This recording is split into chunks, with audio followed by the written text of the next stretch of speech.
What is up, everybody? Welcome. I hope everybody's doing good today. I'm gonna make some adjustments right here. We just got to move the mic a little forward. Let me get this out of the way. I hope everybody's doing really good today. This is your boy Kev the Galaxybender. Welcome to episode 5 of the Goku and Kev show. I'm your host with the most. Ghost with the most, like Beetlejuice, right? Did you say? Didn't Beetlejuice say that? I'm your host with the most, Kev the Galaxybender.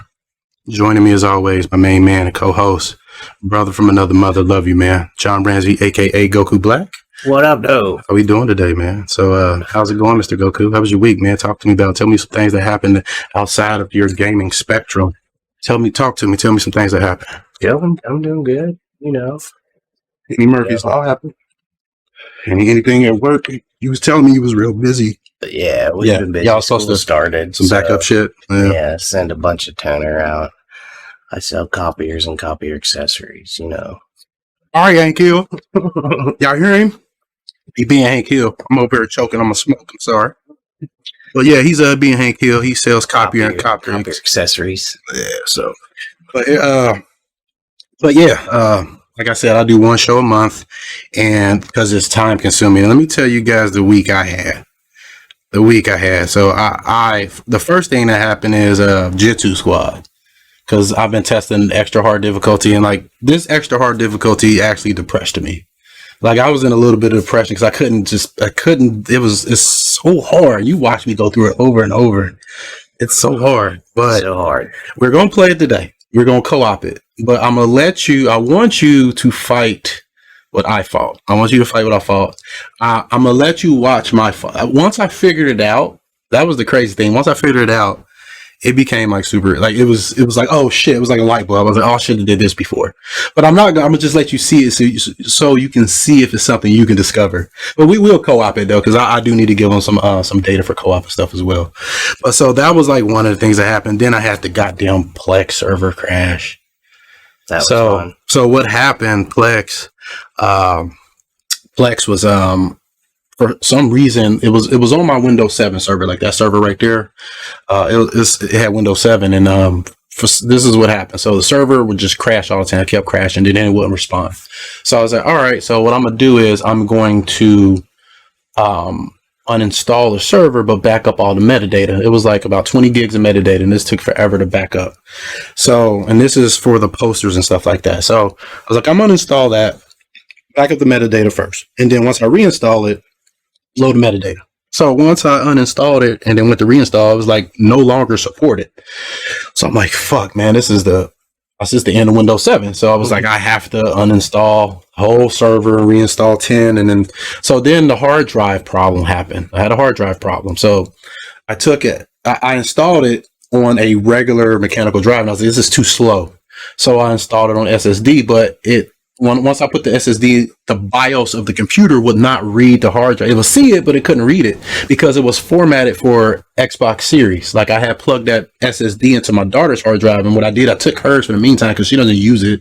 And I was like, I ordered or overnighted her a replacement, and then I used that one. So what I ended up having to doing, I had to go in and plug the hard drive up to a SATA connector I had to USB, and put it in my computer, formatted the FAT32 or whatever it was. And then when I plugged it in, it still wouldn't really recognize it because it's an old motherboard. So I had to go into the BIOS and like change some settings to make it read SATA. It was crazy. Like it was insane. So I got that done. And then, I got Windows installed on it.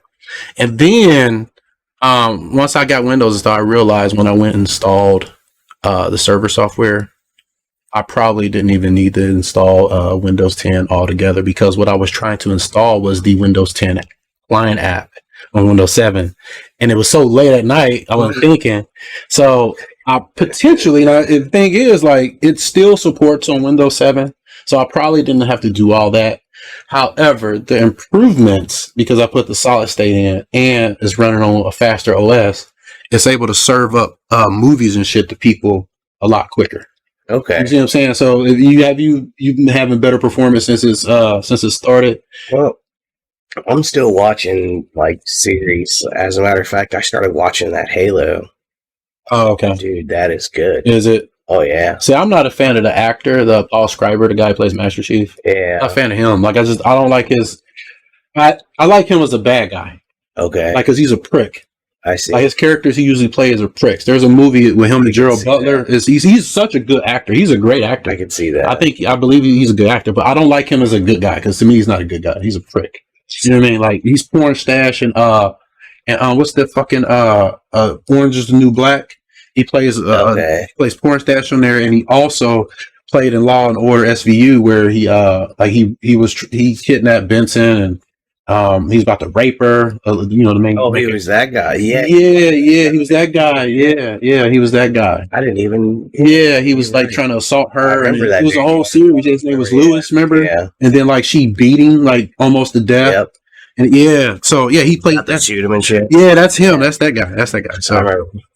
So that was my week. My week was crazy, and then I did put up some virtual videos because I have some Japanese fans who really like those. Like every time I post those, I get Japanese followers. So you were geeked up. I was like, hey, to me, because I like to play a Japanese subscriber. Yeah, because I like playing against them, man, because they're like super tough. Oh yeah, like in that game, like I remember first playing it. Like I learned how to play that game all on console, like just against the AI.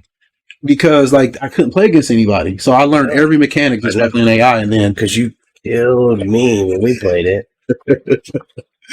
The game doesn't teach you like a bunch of stuff, and I learned it all like just on my own. And then once it came out on 360, I was ready. I was in there. All the people I played was like all Japanese too. Like nobody American wanted to play it. So like I was just in there sweating it up, boy. Like every match, sweating it up. Like I could not rest. Hey, Den of Thieves, with Gerald Butler. Yeah, watch that movie. That is an excellent movie. That is, it is. I remember just like scrolling through Netflix or something, and like nobody told me about it, and I just I looked at it and was like, I just saw action. I was like, oh yeah, I got to watch this, and then I ended up being like one of the best movies I've ever seen. So, I got it right here. Like we got it in the chat. Monkey put it right there. So hey, thanks for the shout out, Monkey. Hey, what's up, Deontay? What's going on? So you guys can interact with us in the chat as well. You got questions or things you want to comment. Feel free to put those in the chat. So this month, moving on. This month's main event is going to be Final Fight LNS Ultimate. It's a fantastic beat 'em up. Fantastic. Like it's really good. However, there will be no giveaway this month as this is a fan game. And in Japan, that's what they call them. I believe they're called Dojin games. I believe that's what they're called because I used to, before I got into Mugen, when I got into Mugen, found out about certain characters and they were part of what's called Dojin games, like Big Bang Beat is one. Melty Blood actually started out as a Dojin game, and that's a Type Lumina, that new Melty Blood that's out. Well, there's all kinds of different Melty Blood. It spawned I believe an anime, and there's more to Melty Blood out because I'm not familiar with the series, but I'm just familiar with the stuff that I've touched. My introduction to Melty Blood was like Mugen. It was weird. Like that's not even a fighting game. This is an engine. Yeah. But I went out and sought that game and played it. I was like, man, this game's awesome. So But so this is a Dojin game, and also I just want to let you guys, in the interest of full disclosure, this is a non-commercial product that falls under fair use. Please do not redistribute this for profit. However, all opinions you're about to hear are my own, and no one is paying me to report on our game or project, nor did anyone review or approve what you're about to see before it's broadcasted and uploaded.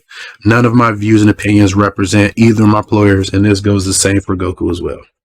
Yes. So I do have a description of the game. It's in the description of the show, and I will post this in the description of the YouTube video once I upload it as a video on demand. So, and just keep in mind, be advised, this is a very casual show. However, the content is very mature, very mature. I mean, I might be talking about, phalluses and penile action. I that can just pop off at any time. That's just how my brain works. So, viewer discretion is like highly advised, highly advised. And our show is just a mix of let's plays and random gaming news. It's not my goal to profit, not at all. My hope is just to, introduce people to the games. Like, for instance, I posted about virtual on a website, and this guy reached out to me. He's like, "Hey man, I'm having trouble with this. Could you help me explain this? But I'm really liking this game." And that made me happy. And just to let you guys know, and that's all and I'm sure people who make fan games and doujin games and anybody who makes most people who create things, all they want really in life is to be happy. And that's why I do this. Is just, I'm trying to find some type of happiness. And for me to introduce somebody to something really cool, that gives me a little happiness, because all I'm waiting for is for my deity of choice to come get me. Choice is the key word.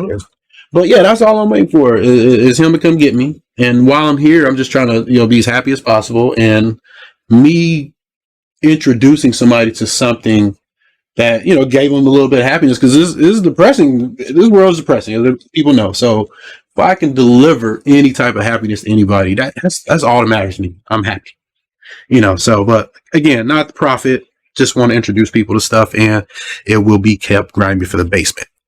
And with that being said, if you guys want the latest and greatest news, you can check out the VGO Community Show with Ghost, the Tactical Shogun. And that's over at Twitch TV / The Real Ghost T. This stuff will also always be posted in the comments of the video demand. Community show. VGO goes live every Friday, 10 p.m. Eastern. They have a fantastic show. It's fun. They even invite people onto the show sometimes from the community. So check it out. Also, you can check out Video Game Outsiders with John, Michelle, and Matt. VGO goes live every Tuesday from 9 p.m. to 11 p.m. Eastern. So, and those guys are great. I've been listening to them probably, man, coming up on 15 or so years.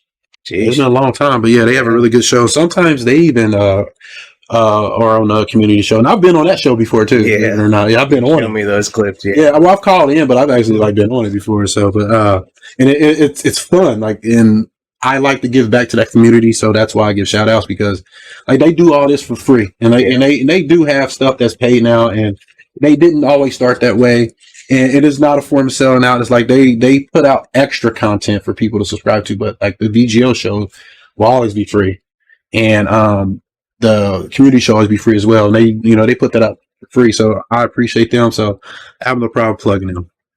So moving on. There is no Avatar fan fiction this month. Like I said, that's not something that's going to be part of the show all the time. It's not something, even I said in the beginning, it's not part of the show. Just when I can think up really cool shit and I can talk about it, then I'll bring it up. But none this month. So what we'll do is we're going to move on right to our backlog section. So my main man, Goku, talk to me about your backlog, man. What you doing? So far, I finally finished Maneater, which that's a pretty good game, dude. I liked it. And then there's more stuff afterwards. So, I mean, I guess it doesn't matter if I give it away. I guess it's a little bit older game, but I wouldn't try to spoil too much. But I mean, you can talk about what it is though, because they tell what the story is right out the gate. You know what I mean? So you can. Yeah. Well, I mean, basically, you're that little baby shark that the dude cut out. Well, let's do this. So for anybody who wants to play this and you don't want to be spoiled, skip ahead. And I will have this time stamped. Right. I always have the stuff time stamped. So if you don't want it spoiled, you can skip ahead. So go ahead, Goku. But yeah, you end up eating that guy. You eat his son, too, the guy that was standing there next to him.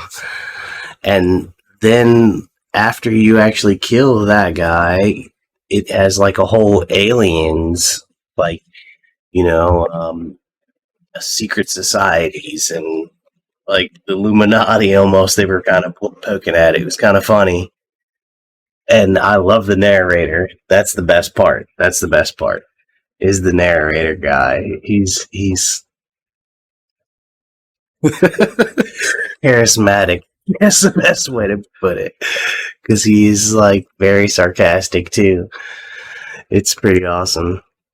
Yeah, I actually might play this game because it looks. I watched you play it and I was like that sold me. I was like, this looks fun. And yeah, in the chat, Monkey says Shark PG. Yeah, that's exactly what it is. It's a Shark PG. Yeah, I saw that. I saw the upgrades you can get. Yeah, build up his jaw, each part of the body. So then once you have the full set, then you're pretty badass. Because I see that's the electric suit right there. And then there's the rock suit. See, he was eating dude, and like, then you get like other little upgrades where you can like be on land longer. Or I've seen you do that. You can jump on the boats and shit. Yeah, I saw that. Dude, that's the best way to do it. You know what's funny about this? You know who made this tripwire? Do you know what they're known for? No. Killing Floor. Have you seen that? No. It's kind of like a wave-based survival game. It's really good though. But you're not fighting zombies. They call them Zeds. Okay. It is one of the most fun types of those games that I've played. Like, it's really fun. I've played more of the second one than I did the first, but I believe Killing Floor is on. It might be on. I'm sure it's on console, but I played it on PC. But yeah, they put out that game, and it's very different than this. You see what I'm saying? Oh yeah. That's why when I saw Tripwire, I was like, that is. I say, wait a minute. I was like, they put out Killing Floor. I mean, it just, this is such a departure from what they normally put out. You know what I mean? Like, but it's great. No, I'm not. Yeah, I don't even see it. It's a really good game. Yeah, I'm not disputing that. Like, I watched you play it, and like, I told my friend Melissa, like, she loves sharks. So shout outs to Melissa. She loves sharks. I said, if you like sharks and hate humans, here you go. You're gonna love this. I said, even if you do not play games, you'll love this. You'll love it. After, even if you beat the game, then you can go back and there's new missions that pop up. New Game Plus? You do New Game Plus? Oh. Where you carry your abilities over? Yeah. Oh, hell yeah. That's awesome. That's actually... Look, check him out. Even bigger. It was sitting in the with a cigar. You see all the booze? Yeah. Yeah, that was hilarious. My wife says I sound like Muttley when I laugh from that what was the Amazing Race or whatever it was. Yeah. But yeah, like Monkey said in the chat, it's funny. Yeah, like the narrator, he's very funny, sarcastic. Very sarcastic. It's awesome. But yeah, it's it looks like and it's on Game Pass too, isn't it? Yeah. Yeah, that's what makes it awesome. You can just, if you got Game Pass, man. I mean, I played it for probably like a month just using Cloud, and Cloud isn't terrible. Really? Yeah, I watched you play it on Cloud. Yeah, I played over here on Cloud. That way I didn't have to install it to your Xbox. That's what's crazy, man. Like, all my information carried over. Because I turned around, I was like, wait a minute, did you install that? Because he was playing it like instantly. He was like, I played it on Cloud, and I didn't know he was playing on Cloud. That's how like fast it was, and this is still in beta. And then I have it installed at my house, so crazy. I get it in. And then you say you could play it on the phone too, and it works well because it's not. You don't need to. I use my controller, and I turn my phone on, and I can still play. That's crazy. And that's what Microsoft wants, man. Like, that's the thing. Like, Microsoft drops the ball on a lot of stuff, but like this Game Pass stuff, like they got that right. Like they got that part right. Part of our conversation is going to be about some of that. Oh yeah, absolutely. Oh yeah. We got some killers on here. So you got anything else on Maneater right now? No, it's a good game. All right, so start doing the extra stuff. So we're moving on. Yeah. All right, so let's go ahead. We're experimenting. So moving on. There you go. Yeah. So this is Rocket League. This is the go-to. You got season 7 still. But that was last season. The new season is season 8, and I'm like really feeling the new season. Been starting to play that a lot. I saw you making some moves. I saw those. Yeah. I watched that one live. Yeah, that one shot you did where you hit it and then you hit it again. What's that shot called? Explain to people what that is. I have no idea. It was crazy. So let me explain what I saw. Like, I was sitting here, like I was setting up, getting ready. I think I was setting up for the show. And that's another thing, man. Like I said, this show takes a long. I was up till about 3:00 this morning working on the show, and I got up at 7. So I'm running on like nothing right now. But yeah, so like this is what happened. I was sitting there setting up for the show, and I'm watching him, and I see him like drive towards where he jumped. He hits the ball, and then like he's in there. Then I see him like hit the ground and jump and hit it again. He like did a twist and you should see my hands. I'm flailing like I'm crazy. It was crazy. Kind of like fly uncontrollably at first. Like what it was the ball was rolling on the ground and I hit it and it flew up, and it was going to go right in. I didn't even have to really go chase after it. But I like jumped and was at a bad angle when I first jumped. Mm-hmm. So I had to correct myself in the air. And then in so doing so, when I finally did make contact with the ball a second time, I was backwards. I saw it. Yeah. My car. That's what I said. You were, it looked like you were just flailing. It was crazy. I was like, you made that? It was going to go in anyways. But it just made that look. But it was flipped backwards and was like hitting with the back of my car. I thought you was going to miss the shot because of that. Because I was like, no. Then you hit it. I was just looking because my eyes got big. Like when I shot up in the air and I'm like, he's going to knock that out the way. Then it just tapped it right in. It was crazy. It was like chef's kiss. It was a perfect shot. Man, I'm telling you need to start just make your YouTube. You got a Gmail. So you already have a YouTube account. I mean, I guess. All you need to do is link your YouTube to your Twitch and then hit export. And it'll export them straight to YouTube. And I can clip those. And then I can show people that stuff in the show. I can show people stuff. That's fair enough. Yeah, so you got anything else, any more on Rocket League? No, just keeping up with that. Then the next one has been Anthem. I've been playing a lot. I've pretty much almost maxed out my dude. Yeah, I've seen you play a little bit of Anthem, and talk to me about. You said you had changed up some skills, and because you was telling me that this morning. So, and I told you to hold off. I was like, hold off, because I want to hear about it. Yeah. Talk to me about what happened. Talk to me. Well, because every week the regulator store changes the inventory. Mm-hmm. So then you can buy new stuff from them. Mm-hmm. And I have almost a maxed out Storm.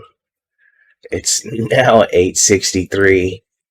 And max is 900. I mean, do a lot of people still play it? Because back then when it first came out, Eve Monkey in the chat, he was somebody who played Anthem early on. I believe him and Dave, and they, they fell off of it. But is there a big community for it? Is there, if there's many people still playing it? I mean, I find myself sometimes alone in missions that are higher up or harder. Mm-hmm. But if I do quick play or quick play strongholds, mm-hmm.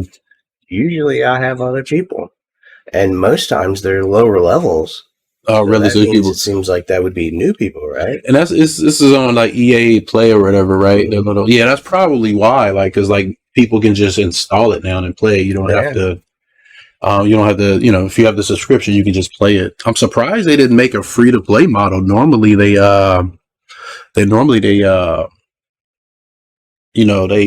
would do that to try to salvage it if it didn't do well. But even Monkey in the chat, he said that it's gotten a lot better. You see what I'm saying? He was somebody who played it early on as well. Yeah. So, and it's one of the games that I won't go back to because it requires a lot of your time.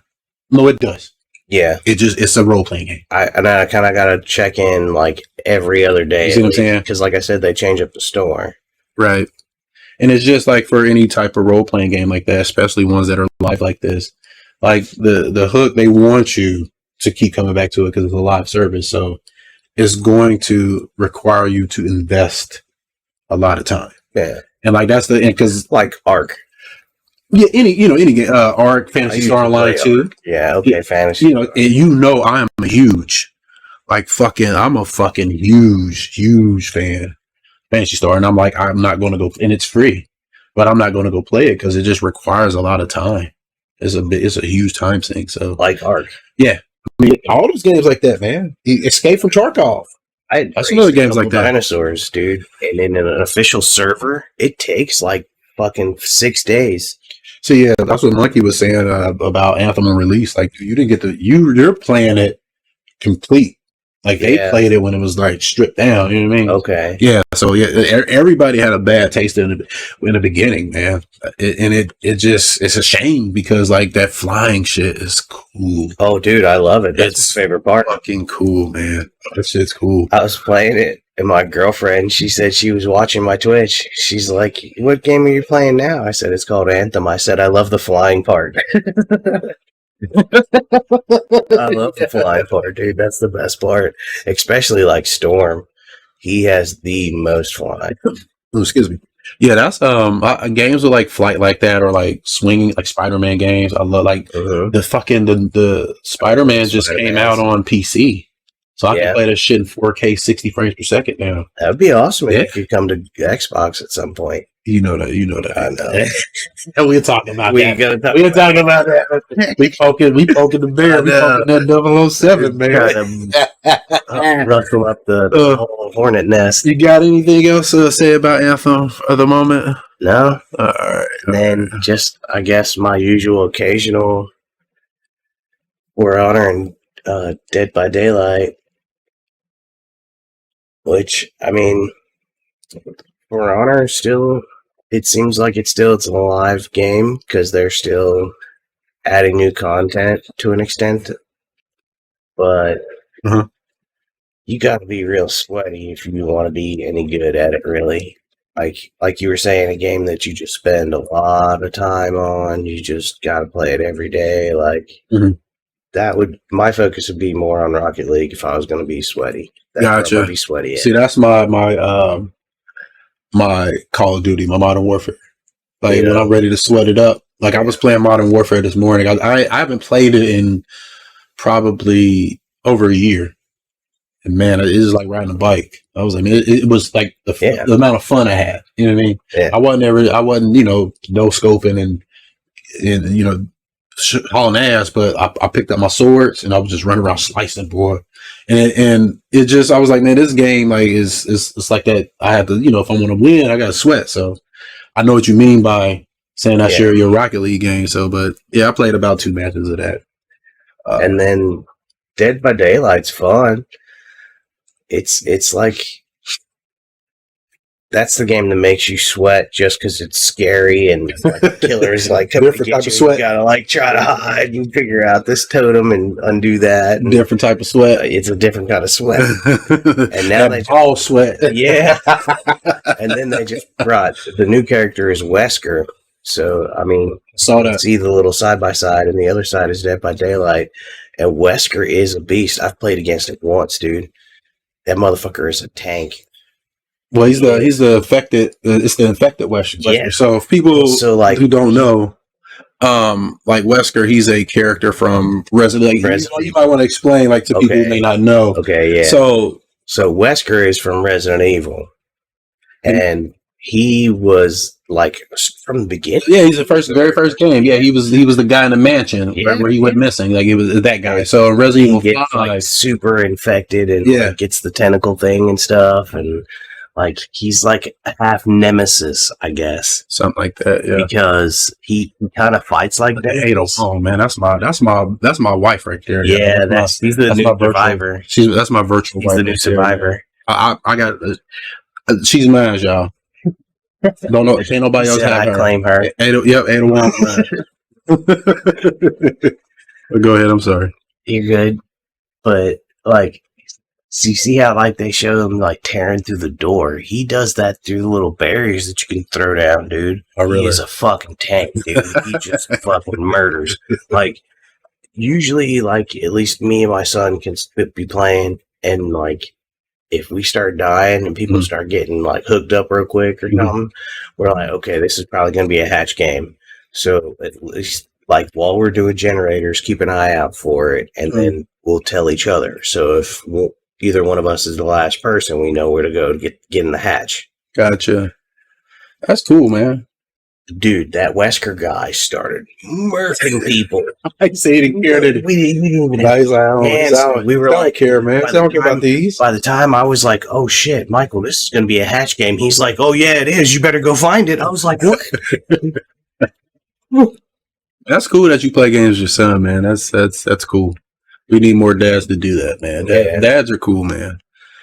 Selena wants to play Call of Duty with me. She's like, Dad, I want to play Call of Duty with you. I was like, well, when it come out, we will sit down. So you're going to have to sweat a little bit. But she's fine. She's playing Splatoon 3 right now. But Borderlands is still the thing to play, too. Yeah, we need to get back to that. Yeah. She wants to play that with us. Yeah. She likes Borderlands, too. That's why I brought it up. Yeah, we can all play that. So what have you been playing, brother? All right, so moving on. I've myself, let's see, I've been playing a little bit of Back for Blood actually. So yeah, I've been playing a little bit of Back for Blood. Shout outs to my friend Heather. She recommended me to try this out, and she's somebody who's super important to me because I was in a bad place sometime in my life, and like she helped me get back on track. So very, very, very, I have a high respect for this woman, and she means the world to me, and very, very, very good person.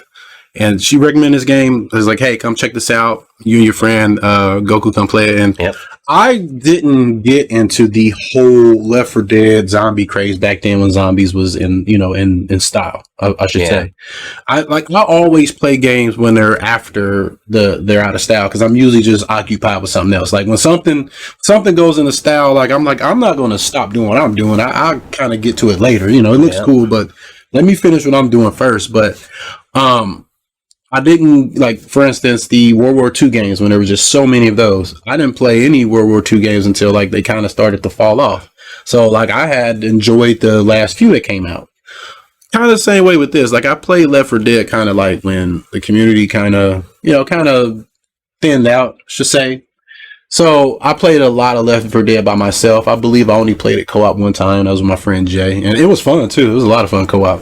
But I didn't play any of the verses. I never do.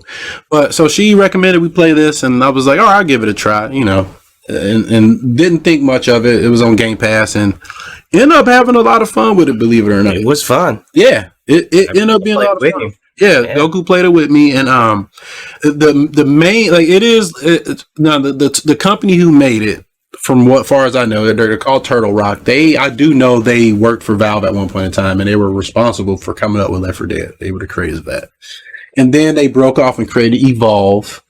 That didn't do too well. It's kind of like Dead by Daylight, but it's it wasn't as, like, it didn't have as much. It was still a asymmetrical multiplayer game, but it wasn't as, I don't think it was as technical, or maybe it was too technical because it was like 1 versus 4. Like, it wasn't, it just, a lot of people didn't really like it. They said it didn't have a lot of content. It was very limiting. Like, man, it wasn't, like, playing certain trappers wasn't a lot of fun. So they end up coming out with this. It's a kind of like a spiritual successor to Left 4 Dead, and you can see that in it. It has a lot of the influences, like you use the items to heal and stuff like that. It totally seemed more like Left 4 Dead. However, the plot thickens, and this is where the game is deceptively deep. I've been running into a lot of games like this lately. Like, Fighting Rage is a very deceptively deep game. Back 4 Blood has this card system to where that's the thing. Like, you don't get to engage with it really until you get a little bit into the game, and that's where it kind of then you're like, oh wait, yeah, that's where the game, that epiphany moment. Well, that's why people usually drop it, because, like, it takes a little while before you get some cards that are really worth it. Yeah, but the thing is, like, when you activate the cards, and, like, this is another reason why Heather is so awesome. Like, she just, every time I play games with her, like, I never have to think about figuring out how to play the game. That's why I love her. She just shows you how to play it. Yeah, she's like, hey, this is how you do it. Yeah, her and her sister Hannah, like, you do X, Y, and Z. Like, yeah, we were murking. And so all we focused on was playing the game. Yeah. Like, it was like the funnest experience I had. And she knew everything about it. So I instantly understood how to play the game. But, like, where the game falls at, like I said, is, like, not giving you great cards in the beginning. They should feed you good cards, like, more rapidly. Like, you should get them, so the players who are engaging with it, especially the people who coming back from Left 4 Dead, who are like, man, this is more insane. Yeah. So they can feel like, oh no, this is different, because it changes a lot. Because the way the cards work, as I was explaining, when you have it, like, your whole party gets the effect, and you get a deck of how many? It's like 15 or something like that. Yeah. You get 13, 15, something like that. I can't remember. And it really changes the way the game's played. Like, it really does. Like, And I was starting to get some cards. yeah, like I still played every once in a while and like gather some cards and shit. I came back and played it again with them, but that's the thing. I do not play it by. I'm not going to play it by myself. The only time I'm going to play it is when like playing it by myself. Yeah, I think I won't play it by myself no more. Yeah, there are games that they got a buddy also, Kermit. Shout out to him. Yeah, shout out to him too. Yeah, I was going to mention him too. So yeah, when they're on, like I'll definitely jump on because that was fun. I did not expect to have that much fun. Like I didn't go in with any expectations, but I was like, wow, I was blown away. Like this shit is way more fun than it needed to be. And the update just came out for it as well. Yeah. So yeah, so I'm definitely looking forward to playing more of this because I don't know. She's a Gears player. Well, he's talking about Selena. I thought he was talking about Heather. Heather's a Gears player. Oh yeah. Selena's not gonna whoop up no cop. She ain't got here's the thing, like there's only so much physical strength and endurance and youth can do. When it comes down to wisdom, man, like Daigo Umehara, he's probably like one of the best, if not the best, like overall Street Fighter player in the world, I believe. And dude's like probably like 42 or something like that. And like at that age, we're old as gamers. We're old, and like that dude can like whoop up because he has wisdom. He has wisdom and experience. So,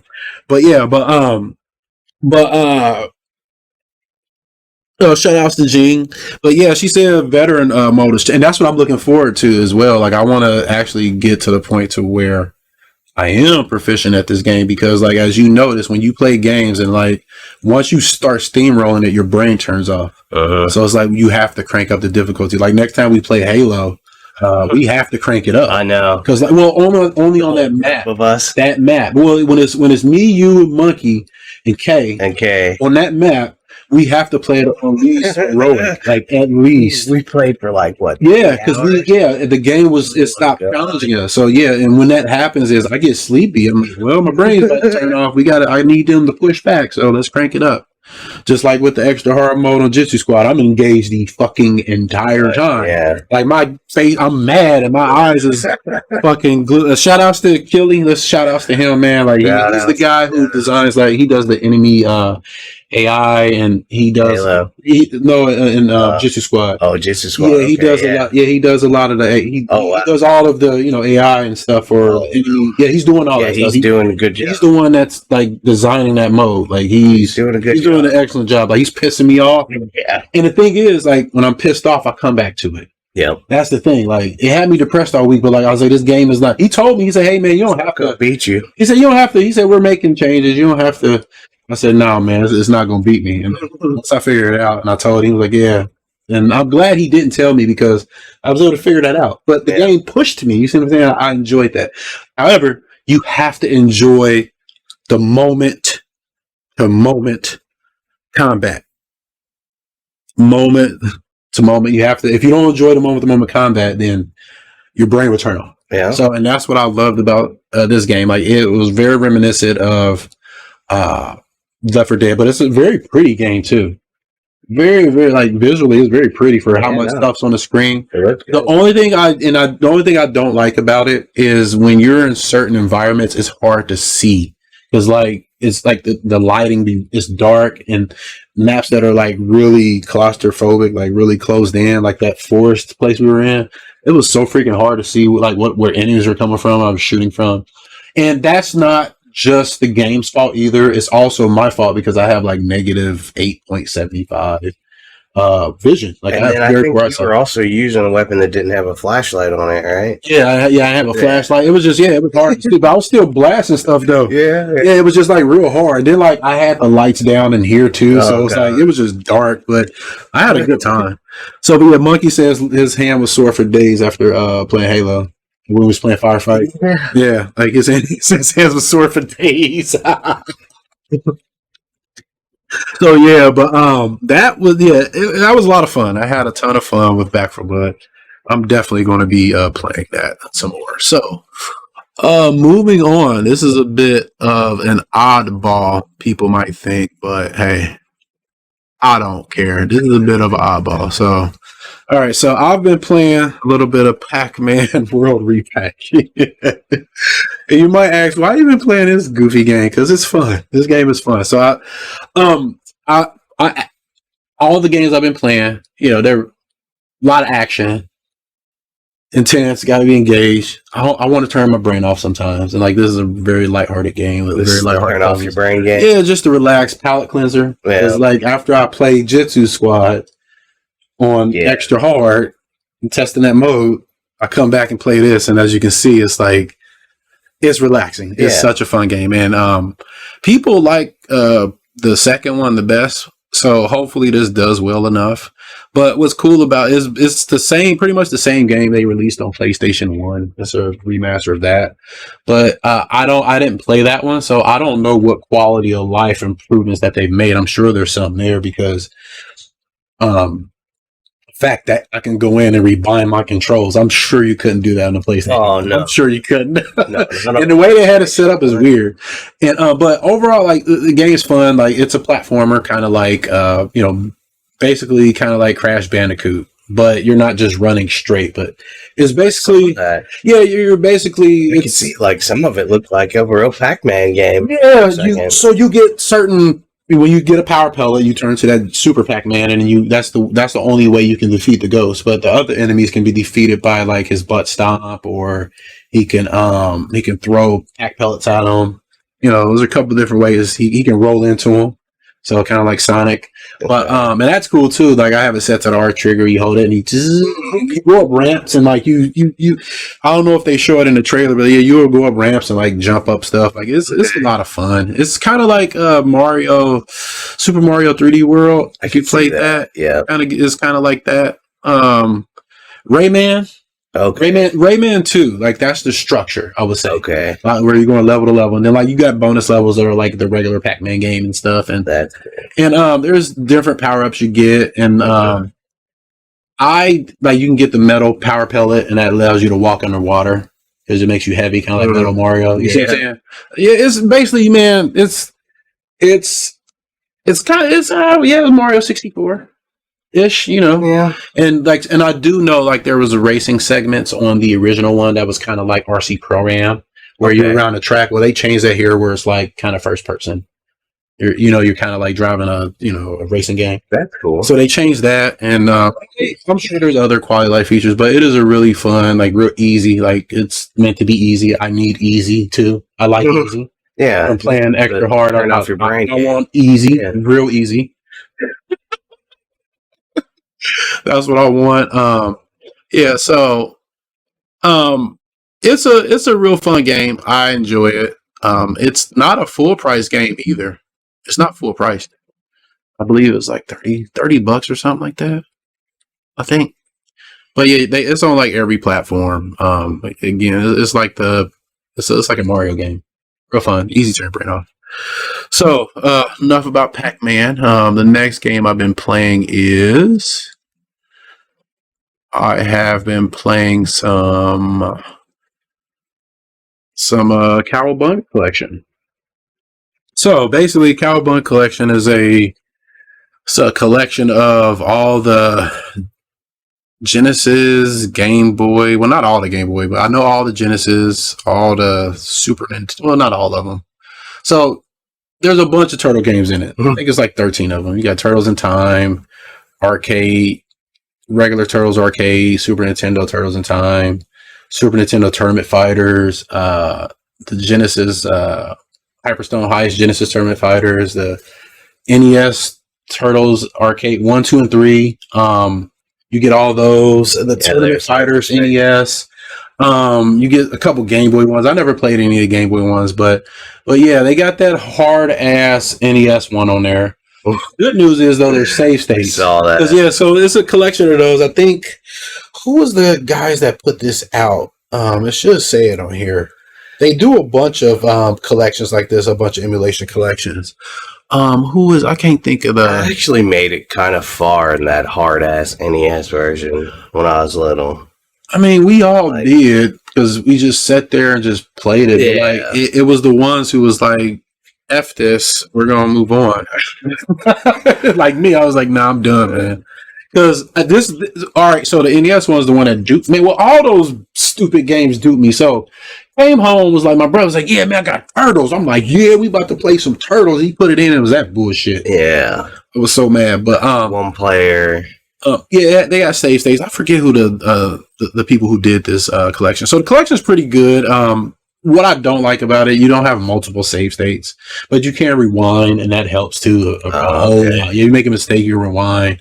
And like I say, you can save states, but each game has like one save state, which not a problem for beat 'em ups. You don't need a save state at all for the beat 'em ups. But for the action, for the Nintendo one, that's the one you really want. One's enough, but still, it's like, and you can rewind too. So it's kind of good, yeah. But that's in the achievements are kind of bunk or whack. They're like beat the game, all of them. Okay, that's it. That's all of them. Beat the game, like 13 or something achievements. Beat the game. Yep.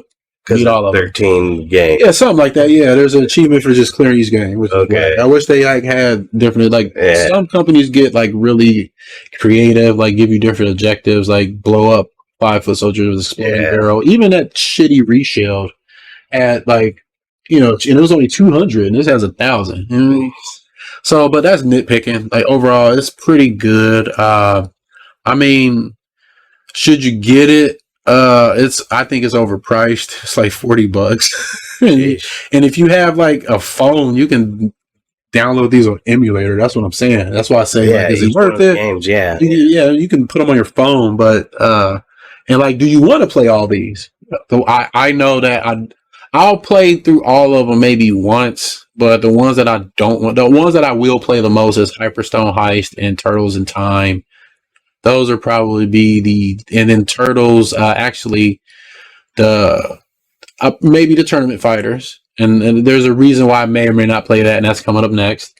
But I may in Turtles 3, the Manhattan Project, because I never played that. Like I played the first, like half of the first level on emulator in college. That's when I first discovered emulation, and I was just throwing stuff in. Like, I was like, free games? Like somebody was like, hey man, free game. Even when they do that. And I was like, I could just play all the Nintendo games? I could just play all of them? And I was like, he was like, yeah. I was like, his name's Paul, and he opened my eyes to the world of emulation and PC gaming. And that's when he is the person who introduced me to Return of Castle Wolfenstein. So, yeah. But yeah, so overall, I mean, if you like those games, you want convenience, it's good, and it can be played online. Some of them, not all of the games, but I heard the online is not that great, so I can't comment because I didn't try it. But the Tournament Fighters Genesis version is ass. I went back and played it and was like, wow, this game is trash. Like, it is not fun. It is, dude. It is. The Super Nintendo one was way better, but the Genesis one, man, like they got some bizarre inputs. Like, for instance, Leonardo's Dragon Punch is Shoryuken. It's done really weird. You have to push forward, then down, and then down back. Instead of forward, down, down, forward like you normally would. It is so awkward to fucking do that. Especially like when you're fighting like somebody, like you're trying to anti-air them. It's just your brain wants to do it like Ryu, but you got to do it forward, start it forwards, but end it backwards. Like it is. No, I remember. Because I kept trying to do it. Like, why is he not doing it? Raphael was probably like my best person. Was he? Yeah. So that was April. Because his moves were pretty normal. His was like, he had one, his was like charge attack. Yeah. Like, they were easier to do, way easier to do. They made sense. But, but the thing is, like, his DP in the Genesis Tournament Fighters is way more effective than it is in the Super Nintendo.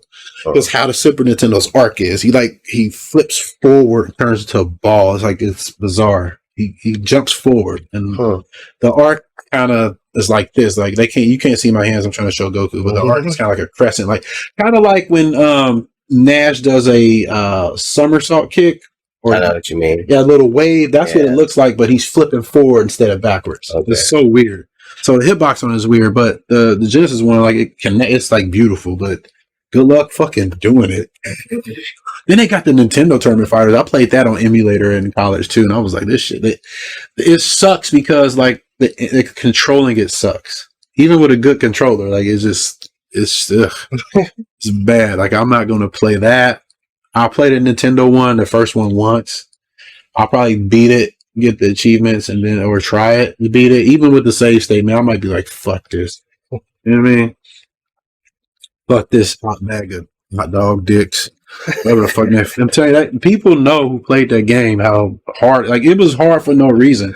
Like there was health items in places you couldn't get. Yeah. Like you try to get them, you'll die. Like it's like why did like here's the thing. Yeah. You will look at it and just be like, why did they even put that there? Even as a child, Purposely to get you. No, like you knew, like it could. Nobody fell for it. It made you mad. It was a fucking troll. It did. You was low life. Your life low, your heart beating. You walk in that room, and then you see that fucking slice of pizza down there, and you like, I can't. Fuck this game. You turn it off. So yeah, but yeah, that's the Coawabunga collection. It's pretty good. Like if you like the old games, like my wife, like I played through Turtles in Time and Hyperstone Heist, and they're still fun. They have mechanics, man. Like Turtles in Time has some mechanics. Like I can actually initiate, back attacks when I want to. I can hit enemies with multiple back attacks as they do more damage. Yeah. And then I know how to fling toss like all the time. I know how to do the multi-slam, like if you get grouped. So they did fix some stuff. No, it's exactly how it is. Oh. You've always been able to do that. It's just I never knew how to do it as a kid because there was no internet. So I never, So I looked up on the internet and like somebody made a video showing how to do it. I was like, oh, okay. And he showed all the different mechanics. I said, this game has a lot of mechanics, believe it or not, just for you to hit enemies 4 times. But there's a lot of shit that it's kind of like Samurai Showdown in an instance where, you're not doing a lot of hits, but those hits are doing a lot of damage and positioning is very important. It's like, you'll get surrounded by foot soldiers. They come in, hit you back up, and you'll be stun locked and then want to grab you and then you're trying to shake off and then your life bar is gone. Yeah. So, but yeah, it's got mechanics. And knowing when to do fling toss and multi-slam is like super important because if you get surrounded, you can have enemies with shields and with those little.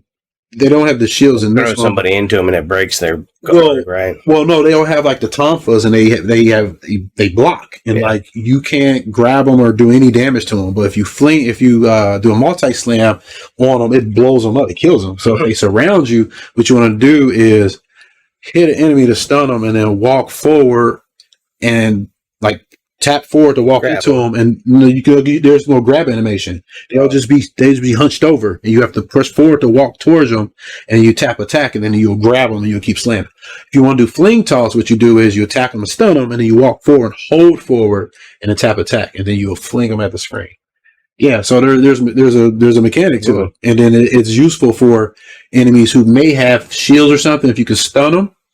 Or if you can like dash, because you can turn on manual dash, but it doesn't work real well in this game like it does in the Genesis version. But like if you can dash at the guys who are blocking and slide low, that'll stun them, and then you can fling toss them. You see what I'm saying? There's mechanics to it. So yeah, I put an ache into like, playing like Bushido Blade or Samurai Showdown, so to speak. So because you don't, it's not high combo driven. But yeah, so enough of that game. Moving on, we're going to get into this beautiful gem of a game. This is a beautiful gem of a game. So I've been playing a fighting game, and as you guys know, I love fighting games. It's my passion. However, I don't play them no more, purchase them no more because of the business. So this game is called TMNT Cross Justice League Turbo. So it's a non-commercial fan-made project. And what's cool about this project is the people who put this, there's a lot of history that worked on this game. So, I mean, there's so much to unpack, man. It calls for its own episode, but I'm not. Yeah. There's a documentary that you can go watch that's really good. But these people are super, super, super passionate about this game because, first of all, it's fan-made, it's not commercial. And they paid money, spent their own money to make it. Yep. Like they hired spriters and artists, and knowing that Warner Brothers can submit cease and desist, C&D them, and they're still working on it today. Yeah. So like it's just a group of fans who love, NES fighting games and people who are tired of the business of fighting games. They just want to play a game, don't want to have to buying microtransactions, just want to have a good time. Get and DLC. and it's PC only because it's a fan game. Just like our that's why there's no giveaway for our current game. It's a PC fan game for our main event. But yeah, so they got people from SNK to work on this to provide art and assets, and there's people to provide music, and I mean, and shout outs to Kamikaze. He's the guy who he was the project lead on this, and the lead programmer. He got his start messing with Mugen. That's where I got my start in programming, believe it or not. It's just messing around. I went to college for it, but I mean, and the thing is, like, I learned everything I did at programming just by messing with Mugen. Like, I learned programming logic, how logic works, and that's what it taught me. So, but and then it also taught me that I don't like programming. I hate programming. I hate it. I'm not good at it. Like, people will ask me, make me a web page. No, why? Because I'm not good at it. Like, I can do it, but I'm not good at it. Yeah, like I'm terrible. Like, I do it when I need to, and I'll talk about that a little later today. We'll talk about that in the main event. Yeah, I'll program when I need to. But it requires, and like I said, shout outs to Aculian Peter and any programmer. That is a selfless, whatever how you say it, thankless. Like, they don't get enough thanks for doing that job, because it is very hard. It is very, very hard. So, my hat goes off to them, man. Like, to take somebody's idea and like, hey, I'll work with you, but I'll program it for you, man. That's big. Even if you pay them, that's big. That's still big. Like, for the amount of time and how much energy they use thinking, man, it's insane. So shout out to Kamikaze. He got to start on, I believe, Mugen, and they came out with this game, and this is actually a sequel. There was one before, and there was another engine that Ikemen Go, I think that's how you say it, that had more. It can do what Mugen can do, and it had like just better feature and tool set that got him excited, and they made a sequel, and this is what came out of it. So yeah, it takes the Super Nintendo TMNT Tournament Fighters and then crosses it literally with Justice League Task Force, which was it wasn't good. I'm just say it. I'm not going. It wasn't a good game. However, it's what got Blizzard their start. However, there was two different companies that made both of those games, though. I can't remember. I think did Blizzard Blizzard did one of them, and another company did a different one. Because I remember the guy who created Diablo, David. I can't remember his name. Like, I can't recall around, but he talked about this where they were two separate companies, and they were like making a game for Genesis, I think, or vice versa. Then they happened to be at like E3 or something showing it off, and they ran into another company that was making the opposite version and didn't know it. Mm-hmm. So I'm not sure if they like so I can't remember who made which one, but yeah, Blizzard, their first game was like a Justice League fighting game, and you can tell because like they didn't understand fighting games at all. Like they played Street Fighter, you can tell. You can tell they played Street Fighter, but didn't get it. Yeah, and that's fine, because not everybody can make every game, and they probably learned a lot from that process about game development. Yeah, especially being their first game as a company like that. I'm sure they worked on stuff like like individually, but as a company, I believe this was their first like commercial product. But they basically took that game and fixed it, and then they mashed them together, and they added all kinds of crazy features, tag mode, and Casey Jones is he's a completely new character. Like, he wasn't in the Super Nintendo version. They paid a spriter to sprite him. Yeah, so they combined different characters like Asuka and April, because April wasn't in the Super Nintendo version, but she was in Genesis. Yeah. So they basically took Asuka and just made it April. Like, here you go, and then gave her, updated her, gave her different, move set, and like, she's really fun to play. Like, I'm still messing around with her. It's a cool game. It has tag mode. Even my wife plays it. Like, I got my wife to understand anti-airing with Donatello, and like that made it actually kind of hard to get in on her. Yeah, because Donatello is a standing hard punch. Like, it's a like multi-hitting, and he spins it, and it goes up kind of into the air, and it's a good anti-air. So I told her, I said, look, because you can mash with him, you can mash the whole staff like jazz. So she can mash, and then when I try to get in, jump over. I told her, I said, just hit this hard punch when I try to jump, and then she's like, Yeah, I was just like boom, and then like she'll do that, and then like I'll land and she's poking, so I have to like play defense, and then she see me jump again. It was crazy. So I was like, I saw her made it hard for yourself, but it was cool though to watch her learn. Like she I said, this is fighting games. Like this is how you handle that. Somebody you attack and they jump, you make sure they keep the ass on the floor. Yeah. So it was cool to do that.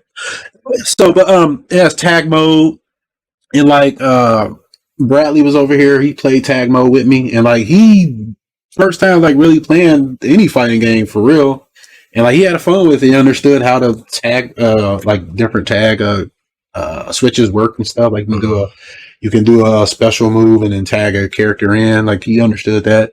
A lot of fun and totally free, and you could play it online. Not through, you can play it through Parsec, but you don't even need it. Like it has online built into it. It's delay based right now, I believe, but they're putting rollback in it, which is big net code for is big for fighting games, because fighting games they require a lot of precision and shit. So yeah, they're putting rollback into this game. So if you want to play it, it's free download. I'll put all of these links and stuff in the description of the YouTube video. But like it's I've been having so much fun with this game. You can go over to the Super Fighting Discord to find people to play with. They're always looking to have fun and show you how to play the game, and like the creators over there as well. So but yeah, it's been so much fun. So that's what's up. Yeah, I've been having a ton of fun with that. So moving on, get into our next segment. So we're gonna do start a new segment with me and Goku at a game, and both playing a game in our backlog. And this one so far has been good old Charlie Murder. Good old Charlie Murder. Rock and roll. Rock and roll, man. Rock and roll, motherfucker. Rock and roll. That part surprised me. I wasn't ready for that. What the little music, the part, guitar hero, hero part kind of thing. Yeah. So if anybody didn't know, Charlie Murder is a beat 'em up that has RPG elements. It's done by Ska Studios and James Silva and his wife. I can't think of her name right now. But he used this like the demo to this to propose to her. That was cool. Yeah. I believe he did it like in the game too. Yeah. Like she had to go like run around and stuff. But it's a really cool beat 'em up. But he loves music. Like he's the creator of a game series called The Dishwasher on Xbox Live. Got his big start there on Xbox 360. He also did a game called Salt and Sanctuary. I didn't play it because it's a Souls-like game. Like it has a stamina when you attack. I don't like that. Yeah. If your game has a stamina bar, I probably won't play it. Like, I like this one's reasonable though. What's that? There's wait, no, there's no stamina. Yeah, I would not be playing it. I want to keep hitting, man. That's the thing. I need to keep attacking. So, but yeah, it's a beat 'em up. And what's cool about it is the premise is you're a band, and basically you have a falling out with a band member like bands do, but this dude makes a deal with the devil, come get your ass. So that's pretty much it. And it has a bunch of RPG mechanics in it. The basic combat is actually pretty good. It doesn't look like it does until you play it. Like, it looks quirky as hell, but once you start playing it, it's good, and it has more than 4 hits. Yeah. Oh yeah. That's why Goku likes it. Goku don't like. He doesn't like the 4 hitters. He don't like it. So, but this game, I keep piecing. You can piecing and keep piecing until like I'll just take your soul out of you, like that one. So yeah, there's a character he uses that once you knock an enemy down, he can like he can literally take their soul out. So you can stomp their head like that's stop one. I mean there's stuff we ain't even seen yet because we only play with a few characters, and you can unlock additional bands. Yeah, so you didn't know that. We opened that one. Yeah, and they have like ice moves. Yeah, they were the dead ones. Yeah, they're the dead version of a Charlie Murder. So yeah, they were like leash. Is that how you say it? Leash. Those dead cold creatures. But it's a lot of fun. Has a bunch of gear. And you level up, and that's what the RPG mechanics really remind me of. Maybe Guardian Heroes and Castle Crashers and and Dragon's Crown, like kind of like those games. Okay. You see what I'm saying? Like, is where you level up and you have points. Yeah. Yeah, this game is kind of a lot like those in terms of the RPG elements. Yeah. But it really, it's a beat 'em up. So don't let if you think it's a role playing game, don't let that scare you. No. It's a beat 'em up. It's just you have skills that you unlock and you level them up, and then you have skill points. Up your skills, and then just the equipment as you play through gets better. Yeah, and the equipment is cool because like you can transmog your equipment too. Like, so if you like how one piece of equipment looks, but like basically the part where they keep showing where they like getting a tattoo, that's how you get your special moves. Yeah, your special moves are tattoos. Get your special moves. That's cool. You can swap them out now. You remember you thought it was only 4. We thought there was only going to be 4. Yeah. Now we have 5. Yeah, there's more. So yeah. So this game is really cool. Also, you can make beer. Yeah, talk to him about that because I'm not a beer drinker. So let me put this out there. I'm not a beer drinker. Yeah. Like, I don't drink, so I don't know anything about beer. So I got all these ingredients. I'm like, man, I don't know what the fuck to do with these. So I was to the brewery to test. So you take over. It was funny because he said he had played it before and he'd gotten all the ingredients and he didn't know what to do with them. And I was like, well, dude, come on, let's go. I know what to do. And so, like, it's really kind of like close to real beer making. Like, you get your ingredients, like your hops and something like I forget, like a mead or something, I think is what it was. Yeah. But then it turns into a mesh, and then you go and you put it into the distillery, and you put yeast in it, and you got some beer. Like, beer is good. You know how to make beer. No, don't say that. No. They might mute that, dude. I didn't say that. You know, I'm talking about me. I better quit saying that. They might mute it. I ain't say that. But yeah, I know how to make the beer, and it was kind of fun. And I was making I had 5 different kinds, and that was cool. Most of them had good boosts. Yeah, they give you stats and health and stuff like that. Honestly, the best thing to do was to sell it. Yeah, because you got more money to buy better gear. Yeah. And that's what's cool. Like, you get gear, and you can take the gear. Like, you can have the gear. If you don't like how it looks, you can just you don't unequip it, but you'll just remove the image from the character. I forget what that's called, but yeah, so you can run around without your shirt, but still have the stats from the gear. Yeah. So you can basically run around with just pants on if you want. I liked how we figured out the mimic thing where we could transmog. The transmog. Transmog, yeah. So there's items you can buy to, if you like the stats but don't like the look, you can change. You can swap that out. You can do team up attacks. Those are cool. Yeah, it's fun. I think that's only specific for the character I play with, though. I mean, they all have they all have one. I just didn't purchase it. Yeah, they all have one. You have to purchase it. Because I just purchased mine. Do you remember? I just purchased it, but we didn't get to use it yet. Yeah, we didn't get to use it. So, but yeah, the combat is really good because, like I said, it looks really weird, but you have light attacks and heavy attacks, and you can combine those to do launchers. Yeah. Like, if you do 3 lights to a heavy, then a light, you'll do, a launcher after that, and then you can do hits in the air, and then if you time them right, you can keep them in the air for a long time, and you can grab and do finishers out of the air, like spinning pile drivers. You can stomp them on the ground, and you can use their limbs and stuff as weapons. I normally use Kelly, but when we were playing, I used Charlie, and he can dual wield guns, and he can dual wield blades and stuff, and in the dead version, you can summon creatures. So yeah, the character that Goku had, helpful, he was able to summon a creature, and I summoned all those little minions. Yeah, that was cool. Yeah, so it is probably something he'll get too. Yeah, potentially. It just seemed like he had a similar skills later on as the guy that I was being. Right, that's what I'm saying. Yeah, it was he had half of the moves that he had combined with. Half of, because I can still do the poison scream and stuff like that. Yeah. But real fun beat 'em up. I recommend it. However, there's a problem.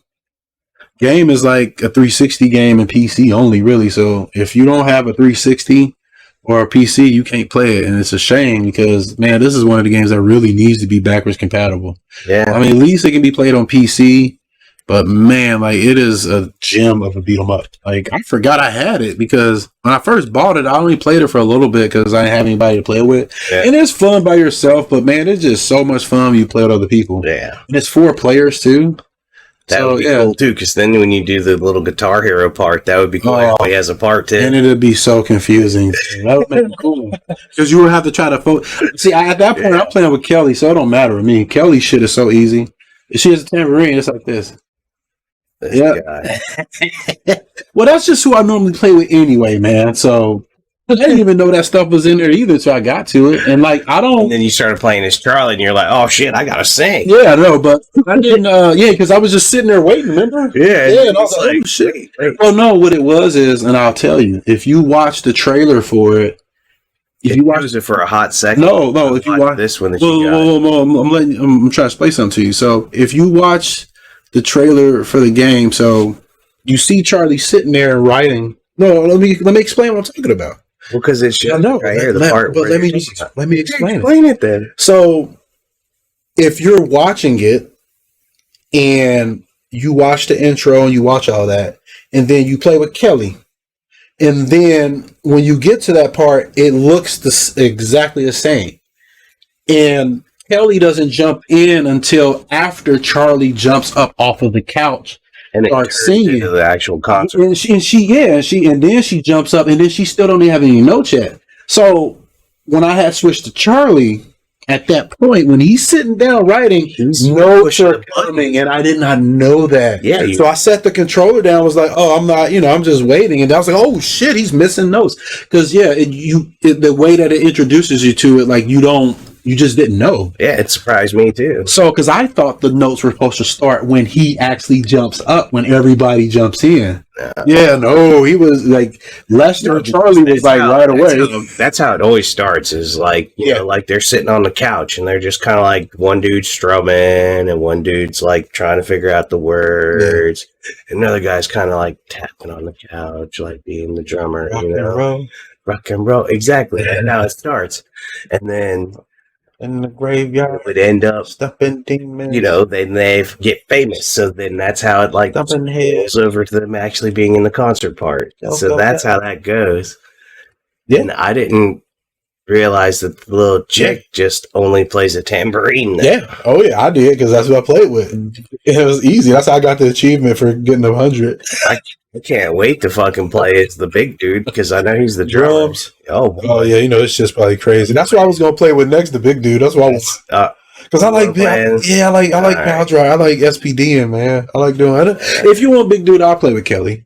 Yeah. Because you'll probably need my shit out of the way. Because Kelly's shit is like, I'm sure if you play it on like hard or difficult, we're playing on normal. Yeah. Played it on hard difficulty. She probably has a lot of double taps and triple taps because like Charlie has those. Yeah. But goes. You have to hit them like 3 times in a row. Sometimes they're real tight. Yeah. So yeah. And then I was the guitar guy, so I had a lot to do. Oh yeah. I was turning my head to watch him sweat. That shit was funny. But yeah, I highly recommend it. But man, it's such a shame that this is not backwards compatible, and like it's such a good game, man. Like it can be played forever just due to its art style. Like this will not age bad. Like 50 years from now, this will still like look fine. Pretty good. Yeah, it'll still look good. Yeah, I love games like that. Like Castle Crashers is another one. Yeah, that's what Jitsu Squad. Like, believe it or not, gonna hold up. Yeah, even pixel games. Like you go back like Turtles in Time and shit. It still looks good. Like my daughter's like, ooh, she said I love pixel art. Yeah. So that shit holds up. Like all these polygons and shit. Like you go back and play a 64 and PlayStation 1 game. Woo! All that. Your eyeballs will start bleeding from all the jaggies, boy. Tell you, dog. But yeah, so all right, so that's it for the backlog. I didn't add anything really crazy, just the Pac-Man and stuff. Like I said, to cleanse the palate, but I'm looking forward to diving back into Charlie Murder. And actually, and some Back for Blood, man. Those are 2 games I'm looking forward to. So, moving on. Let's we're getting in. We're gonna dive right into. We get into the current. We're getting into the current events. All right. So, as you guys know, Microsoft is in the process of purchasing right now Activision Blizzard for it's the largest digital transaction in gaming history. Like it's the largest technology purchase in gaming history. It's real big. So there's a lot of people looking at it to review it, make sure the purchase is ethical. I don't understand that. It's like, I thought if you had the money, you just, that's probably what it is, but they probably just going through the motions. You know what I'm saying? But what ended up happening is, so Microsoft, if they buy Activision, Blizzard, they own Call of Duty, they own they own all that shit. Just like they did when they purchased Bethesda, they own Doom, Wolfenstein, all that shit. And they're doing it obviously because they want to pad Game Pass. I'm trying to center the image. There we go. It's better centered. So they want to pad Game Pass. That's what they want to do. Like they want to add Game Pass is a service that does excellent for them. They want to make sure that is what's filling and driving that service. So they need games. They need developers. So it's cheaper to just buy them. Cheaper to buy them. So right now, Call of Duty, Activision, they have a deal with Sony. All the exclusive content comes there first. And then for a year, and then it goes to other platforms. And that was the case for Microsoft back during 360 days, and they would purchase that deal. But it was like for 6 months or something like that. It started out 3, then it was 6. I'm not sure if it ever ended up being a year. But yeah, Sony, that deal switched sometime during the Xbox One, PlayStation 4 era, where Sony has been the person with that marketing deal with Activision, so they get all that content if you own their platform first.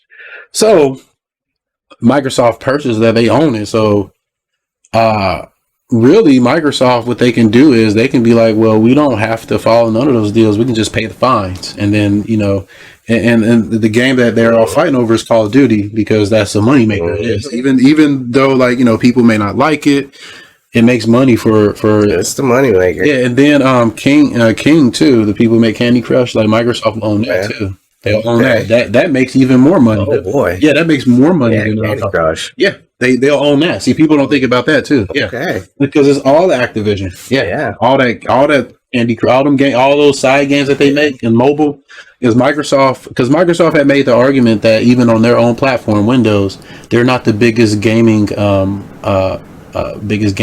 presence on their own platform. You know who is? Valve. Yeah, with Steam. Yeah, they're the biggest. Yeah. So they're trying to also, make sure they have, they want to try to fulfill that too. They're competing in that aspect. And then what they're really worried about is Tencent. Tencent, that's a whole nother story, but they're a big Chinese company that's doing exactly what they're doing, buying a bunch of stuff. Okay. So if they buy, like I said, they can do what they want with Call of Duty, but Microsoft agreed to be like, hey, look, y'all, we'll allow you guys to keep that deal that you have with Sony. I mean, with Activision. We'll fulfill that for a few more years. We'll before not fulfilling that. Not saying that it's not going to be on that platform, but that exclusive content deal. Like, we'll let you do that for 3 years, and after that, then we don't have to do that. But however, Microsoft has said that they'll keep it on that platform because just financially, it will make sense. I personally don't see them doing it because Microsoft always says stuff, and you can always change your mind later. I mean, hell, right now, like I said, they don't even have to. They don't even have to play ball. They can be like, well, we can just not honor these deals, keep it completely off of there. I mean, they can, and just pay all the fines. They got enough money to do it because it's still, they still end up making a bunch of money. They'll make that back up, but they say, and I say in quotes, that they will keep it on that platform. So Jim Ryan, he's the head of Sony PlayStation of America, and when Microsoft had they put out a release saying that, hey, we offer to keep on their platform for this amount of time, the head of Sony, Jim Ryan, did not like that. And then he made a statement. He got in his feelings about this. Like he was in his feelings. Like this is an emotional thing. Because Game Pass is like destroying them. It is. And he didn't waste any time to respond. No, right away. And this, I'm gonna read this quote. I hadn't intended to comment on what I understood to be a private business discussion, but I feel the need to set the record straight because Phil Spencer brought this into public forum. So, first of all, he got that. He had to bring out, he had even names. He's pointing fingers. Pointing fingers. Like Phil Spencer, he started it. Oh, yeah. Grown ass man fight over Call of Duty. See, like, we don't get no different. We fight over toys when we little and we do it when we're adults. And then Ryan said, then he goes on, Microsoft has only offered for Call of Duty to remain on PlayStation for 3 years after the current agreement between Activision and Sony ends. We want to guarantee PlayStation gamers continue to have the highest quality Call of Duty experience, and Microsoft proposal undermines this principle. He said something else also about like they were under can't remember what he's, I forget. I didn't. But this is the crux of it, though, man. This is the crux of it. I think that he was just like salty about losing the exclusiveness, and that's what he's like trying. They don't peek into it. Trust me, you're going to lose business when that happens. Yeah, it just is what it is. But the thing that makes this comment so jarring, like, is so the hypocrisy of it, how hypocritical it is. Because first of all, I mean, look where Spider-Man is. You see what I'm saying? Yeah, look, they still got that, right? That's exclusive to something. Yeah. And are they going to take God of War and put it on, put it on Xbox? You think they're going to do that? Gran Turismo? Yeah. Ratchet and Clank? I mean, they're going to put that on Xbox? I mean, so far, God of War, you think does Xbox have that's really truly exclusive? I guess Halo, Gears, Forza, Fable. Yeah. There's I can name some more, but those are like the big ones. Well, I mean, Killer Instinct. You got Killer Instinct. There's a bunch. Like, I'm squinting my eyes, but those are only the ones that I really play. Yeah. But the thing is, like, the point you make is like, yeah, they're paying for exclusives just like they are. Yeah. Like Sony's doing that's business. Like, they're doing what you're doing. Like, why are you mad? Like, that's just the way it works. He complained in Brazil. In Brazil, they have to have that stuff all public. So that's where all that stuff came out at. You see what I'm saying? Like, and here's the other thing, like, what people don't know is Jim Ryan, like, it cost them less to make the PlayStation 5 now, but he went and raised the price in every other country except the United States. Yeah, he lowered the cost, raised the price, just because that shows you how much market power they have in those other territories. Uh-huh. So it's like they don't even care about them. They don't. And so he just understands that this is going to be this is going to hurt their business, which that's competition, man. You can't get mad because, I mean, you can get mad, but it's just you and your feelings, and there's nothing you can do about that because he doesn't want the deal to go through. But I'm like, I believe Microsoft is business. Like, here's the thing. It's business. These are video game companies. This is not this. And here's the thing. All they probably going to check is, hey, is people going to lose their jobs? Like, that's probably the only thing. But anything else, it doesn't matter. This is entertainment. You know what I mean? Yeah. It's entertainment. It'll go through. I mean, at this point, Microsoft, if they just really decided to break out with their big boy wallet, and then they just buy up whatever the fuck, they could, whoever the fuck, they could, whatever fucking game, they could. It. And they said that they're not stopping here; they're still purchasing. Oh yeah, because they're not. It's Sony that they're not. That's not the focus. Nope. It's Tencent, and Tencent, like, they're huge. They own, like, Epic. They own. Tencent owns a lot of shit. They own Rocket League. They own They own a bunch of shit, like, and that's small stuff that I'm talking about. They own like stuff we don't even know of, but they're real big, and Microsoft knows that. So Microsoft is trying to grow Game Pass. Here's the thing: Sony already has a Game Pass, but it's just not. It's not the same. The thing is, like, there's too many problems with it. First of all, like, and they had this streaming stuff well before Microsoft started their stuff, because they purchased Gaikai and stuff. This is a streaming service. So it's just that there's no quality in it. It doesn't work that well, really. There is no really, they're not, like, Microsoft's putting day one first parties on there. And then I'm sure it is more than just putting your first party games on their day one. I'm sure there's more to it than that. There's stuff on the inside, like there's probably business deals and where money goes and how money travels and how revenue is split. I'm sure there's more to it that Microsoft knows and why it's successful. And Sony, they cannot figure that out. You see what I'm saying? Because they don't have to, Microsoft doesn't have to share that. But yeah, Sony can't figure that out, because Sony can totally do that. They can put all their games day one, but they don't want you to do that. They want you to pay $70 for their games now, where you can get MLB The Show on Game Pass just for subscribing. Like, you can literally subscribe for $1 and play it for a month and be like, I'm good. And that's attractive to customers. That's super attractive. Customers like that. So, and then they have Call of Duty on Game Pass.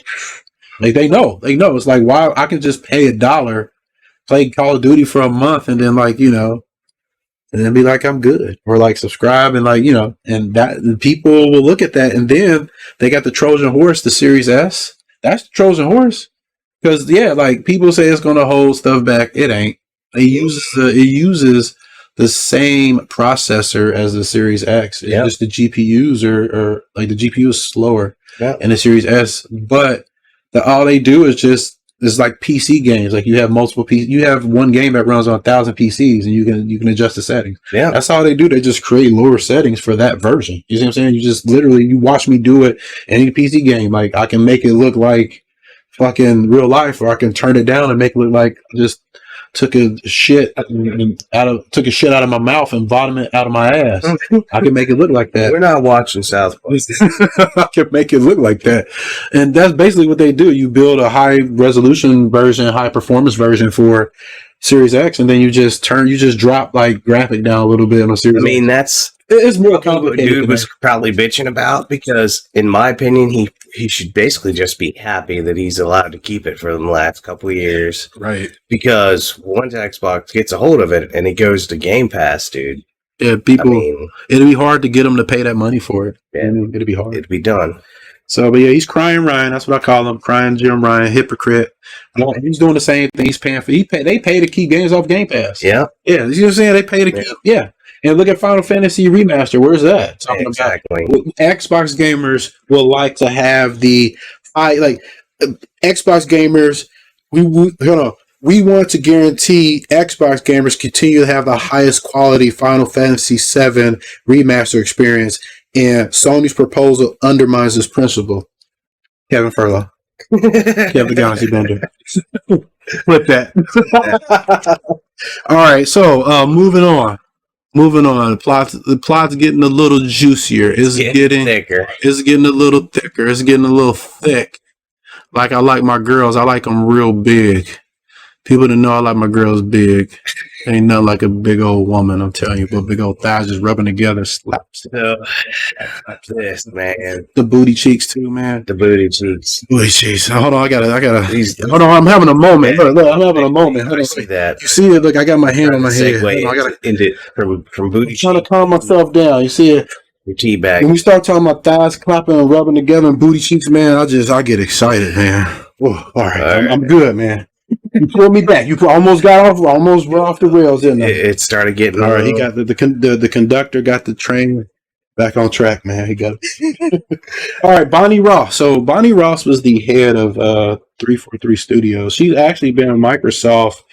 She's been with Microsoft for 27 years. She's with them for 27 years, and 15 was like the head of Halo. I didn't know she was on that long. Yeah, I knew she was, but Halo 4. Yeah, Halo. But yeah, back then, yeah, and she really that's didn't do too much to it when it was Halo 4. That's when I stopped liking Halo. Yeah, I was gonna say that. I guess you could see what she did. Yeah, oh yeah. Like I did not like Halo. I wasn't big on it either. I did not like Halo 5. Halo 5's multiplayer was all right, but it didn't feel like playing Halo. Like it felt like a whole different. It didn't feel like any other game, which was good. I thought. Yeah. It didn't feel like a clone of another game, but it just didn't feel like Halo. They could have named that like Nova or something. Have you remember those mobile games that try to like knock off like different? There were mobile shooters that like GameLoft would make that would be like knockoff of like Call of Duty and Halo and so there was a game called Nova, and they're good games too. And then they try to knock off Crisis. They could have called this like Nova, and it would have did well. Like really Halo 5, it'd have did well because like Halo 5 was a joke of a game, dude. Jeez. It was like you played with Master Chief like for 3 missions. All right, Monkey Man, you take care, brother. You played with Master Chief for 3 missions. You did one mission. You just walked the whole time. Like literally, you couldn't even sprint or nothing. You was locked in there. You could just walk. That's all you did. You walked around and talk to this person. And then about 10, 20 minutes. 5? It was 5, yeah. And then you fought the same boss like 8 times, the Warden.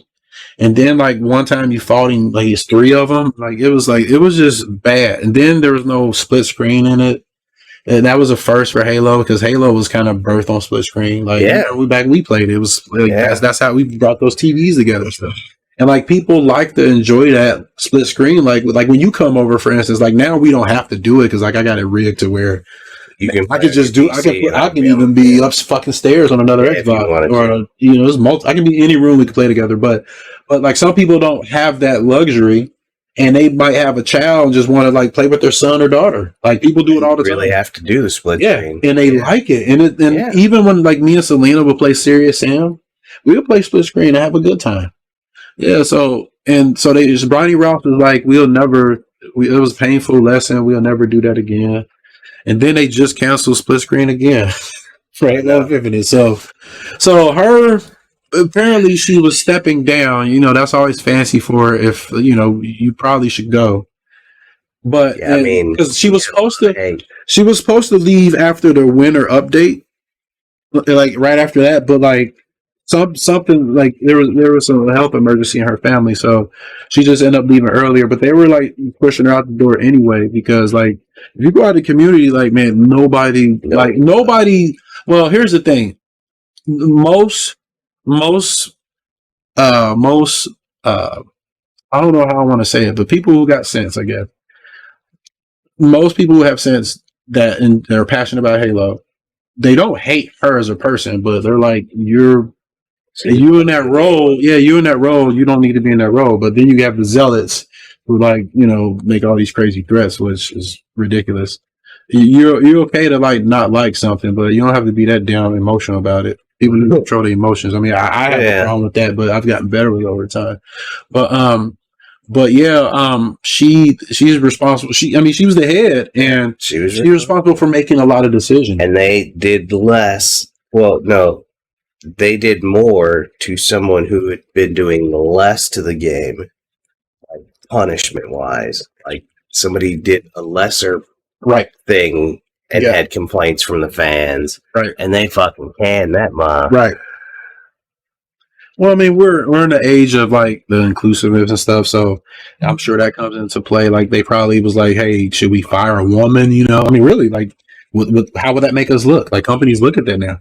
I mean, they do guess possibly, yeah. But the main thing was like they probably looking at sales. Like for instance, like I've played a little bit of Halo Infinite's multiplayer, and that's it. Then I uninstalled it. Yeah, and I haven't touched the campaign. I haven't, and I want to play it, but you know what I say? I said the game is incomplete, so I'm not playing it till it's done. I was like, I can understand adding maps, totally get that, but like your feature set, man. Honestly, like your game should come with. Obviously, a solid campaign, multiplayer, and some type of cooperative. Like for a shooter nowadays, like if you're, for these big ones, these big AAA ones that are going to, you're going to be a live service and charges, over time, then, make it worth it. Yeah. Release, at least it's like what they've been able to, like, that's a curse of gaming nowadays. Like you're able to update your games and stuff. So people just put out stuff. Oh, we'll put it out, fix it later. And it's like people buy in, keep purchasing this shit. And that's why we get what we get. Yeah. Like I buy very, very few games, very few, Brandon, very few. And I play more indie games than anything. I do like my big AAA games, but I don't play a lot of them anymore. I don't, but I like them. I'm not, down on them, but the quality of them has gone down because of how it's a business. And I get, I get that, but there's used to be a time where, these guys were passionate about what they did, and that was badass. I know, like you grab off the multi. Like I said, the game can be fun, but it's the business around it, like the things like this game shipped without Team Slayer. Think about that for a second. Let that sink in. I mean, how did that sink in? Yeah, you're right, Tiff. You're right. But yeah, like how do you ship a game like a Halo game? That was what it was based on. Team Slayer, yeah. It's like, how do you do that? I don't understand it. I don't understand it.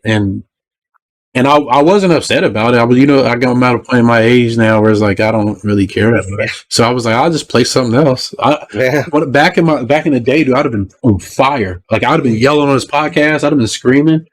That doesn't get me excited. What gets me excited is ass cheeks and thighs. Video games don't do nothing for me. Like I release got past that part. Yeah, and then it's a good kind of excitement. It's not mad. You know what I mean? It's a better excitement. It's the kind that's going to actually prolong my life. So, but yeah, like and then, like, man, they just handled like the Master Chief Collection. You didn't get to play it when it first came out, man. Shit was busted, man. It was so many shit was promised. That's when I was angry too. And then it's better now. It's a really good product. It's a solid line. And you're so lucky. You coming around to all these games when there's like just when they finally fixed the shit. And this is a perfect example. Chat, everybody listens to this show. This is a perfect example why you wait to buy games. You don't buy them right away. Now your indie guys, if you know them, yeah, like I still don't say pre-order. Don't, because that pre-ordering already get it told publishers that hey, it's okay for us to release half-baked games. So wait till they come out. If you have to get a demo or something or watch somebody play it, tons of YouTube you can do that. You can make your own form, your own opinion. You can look at a game, tell if you like it, as long as you know what's in it. But your indie guys, they're honest. They're not doing it. They're doing it to survive. They're not doing it to get rich. Like indie devs, some of them get tons of money. They get successful, but mostly just for the love of the game. It's love for them doing it and just wanting to share, literally, their work with other people. Yeah, like the guys I work with, man, they just love to do it. Yeah, like I know the musician I talked to, he said, man, I don't like doing all this because small company, he has to do multiple roles. He said, I want to just focus on making music. I don't want to do other leadership stuff. So I get that. I totally get that. But big AAA companies, it becomes so big where it's a product at that point, which all projects are. But this is a commercial product for them. Where this is commercial. It's meant to make some money. That's what it's for. Like it's meant now to at this point. Yeah, and that's why I don't play a whole bunch of them. But they divided her role up into 3 other people. Yep. Hopefully, that's a good plan. Yeah, because and that's the other thing. I do feel like and like I said, I have no ill will toward Bonnie Ross. I feel like she did make some decisions that I did not agree with, but no, hell no, I don't hate the woman. She's very, she's very, she was very passionate about what she did, but I mean, a lot of it has to do with she had a lot of responsibility. Yeah, she probably wasn't just focused about Halo. Yeah, she had a lot. Like they split her role into 3 different people. You got to think about that for a second. Yeah. She had a lot of responsibility. So, and I hope her family's okay. I hope. I wish her the best, but I didn't feel that she didn't do a good job as a leader leading the team and the company and making decisions about, Halo, because as you can look, man, the technology's there. The technology is there. It's just the business around it. Like it's always been that since Halo 4. Like it's like the technology is here. It's just you guys make odd decisions and odd business decisions that sour. It's kind of like the fly in a suit. That makes sense. Uh-huh. You've heard that before? Pretty much, yeah. Yeah, it's like the fly in a suit, but there's a fly in the it's like y'all just like I can't stand that happens, but yeah. So for the people who are real passionate about Halo, hopefully, and it's sad that it is sad that they cancel. But here's the thing: they did. Hold on, I need to tell people this. They did cancel the split screen, but there's a way to access it. Yeah, you can access it. Digital Foundry's John Linneman, shout outs to him. He did a video showing you how to do it. So you can play it. So you can tell they were kind of like what we're going to talk about next. They were far into development, but they pulled the plug at some point. Okay. And I wonder who decided to do that, because you can play it. You can play a split screen. It's a bunch of different steps, but you trick the game into doing it. It is split screen and it works. Yeah. Okay. Yeah, it works. So that's what I'm saying. So it's just weird, man. Like nobody knows what really happened, but people do know that that Bonnie had. This is what we can say. This is what we do know. She had a lot of responsibility. She just had a lot of responsibility. That's what I was gonna say. Yeah. I can't say that for sure because they split her role up into 3 people. Think about that. Exactly. So that's not. Look. We're not speculating. Yeah. That's the 3 other people. Yeah. We're not speculating. So that's what I can say. So. She's probably happy too. Oh yeah, yeah. These crazy gamers, man. I hope like nobody say nothing to her in public, man. Because you got, man. I mean, if you see her shake her damn hand for at least enduring this shit, you know what I mean? Like she is. Yeah, there's no reason to be. Yeah, don't. Me I understand you passionate. I mean, because I am too. I'm passionate, about the game, but she's a human. She makes mistakes, you know, and that's the whole. That's what it was. She made some mistakes, a lot of them, but I mean, she, as far as we know, she is because we can say that they're mistakes because we play the game and we're like, hey, we're paying for this. We're not, and we're not happy with it. Well, we don't know that. We don't know. Reportedly, said that she. I'm not saying. Oh, that's what I'm saying. Like I didn't actually said that she didn't. She said. Did she say that? Like, is that confirmed or is that a rumor? Didn't play them. Was that confirmed? CEOs or somebody of her level didn't need to play them. Really? Yeah. Because Phil Spencer plays games. I mean, Phil Spencer, and he's like the head of. He plays games. That's why his decision makes the way he does. And that's probably why there's that was really confirmed to her because I watched videos of people saying asking the question. Yeah. And I just never she never said it. I mean, I guess she never said it, I guess. But there was also other people that were close to her that were saying like people of her level don't have to. No, yes, you're pretty much saying that she doesn't. It's an opinion. It is. No, it is pretty much saying that she did. It is yes, without like flat out saying it. Yes. But I get that. Which let's dive into that just for a second. It's an opinion. However, what we can say is by playing games, you'll understand them. Yeah, especially like if you're the one behind it. Phil Spencer. Somebody is complaining about it. What's up, rogue ass die-ass? Let me play and figure out what they're complaining about. Yeah. Oh, you're right. That's what you would think. You're right. So rogue ass die-ass. But you're right. Like Phil Spencer, he plays games, so his decision making, I'm sure is influenced by some of that. He can probably be disgusted by something like, yeah, we can't do this. You know what I'm saying? Yeah. And she doesn't, and her not playing, and it's that's crazy if she never even. I mean, and here's the thing, like let's play devil's advocate. Do you have to play it to understand how to make good decisions? And let me say that. He was basically saying, right. Let me ask you this though, because that's what I always look at both sides of it. Because, like, say if you was the CEO of Boeing, I mean, I ain't gonna know how to fly every single one of my planes. You don't have to like in this. My CEO, I don't have to. One of those to fly it. Well, a CEO told me, he said, he made this distinction. He said, you don't have to understand how to fly a plane, understand its value. And that could apply here. She didn't really have to play it to understand how to decision make, what she could have done as a leader. And that doesn't excuse her, is what I'm saying. Yeah. Doesn't excuse her, but as a leader, if you didn't play, you can put people next to you who do. That would have been the smart thing. Yeah, that's what I'm saying. Yeah, it's like, hey, I don't play games, but hey, you're going to stay close to me. Yeah. Because you game, and I need your brain to help decision.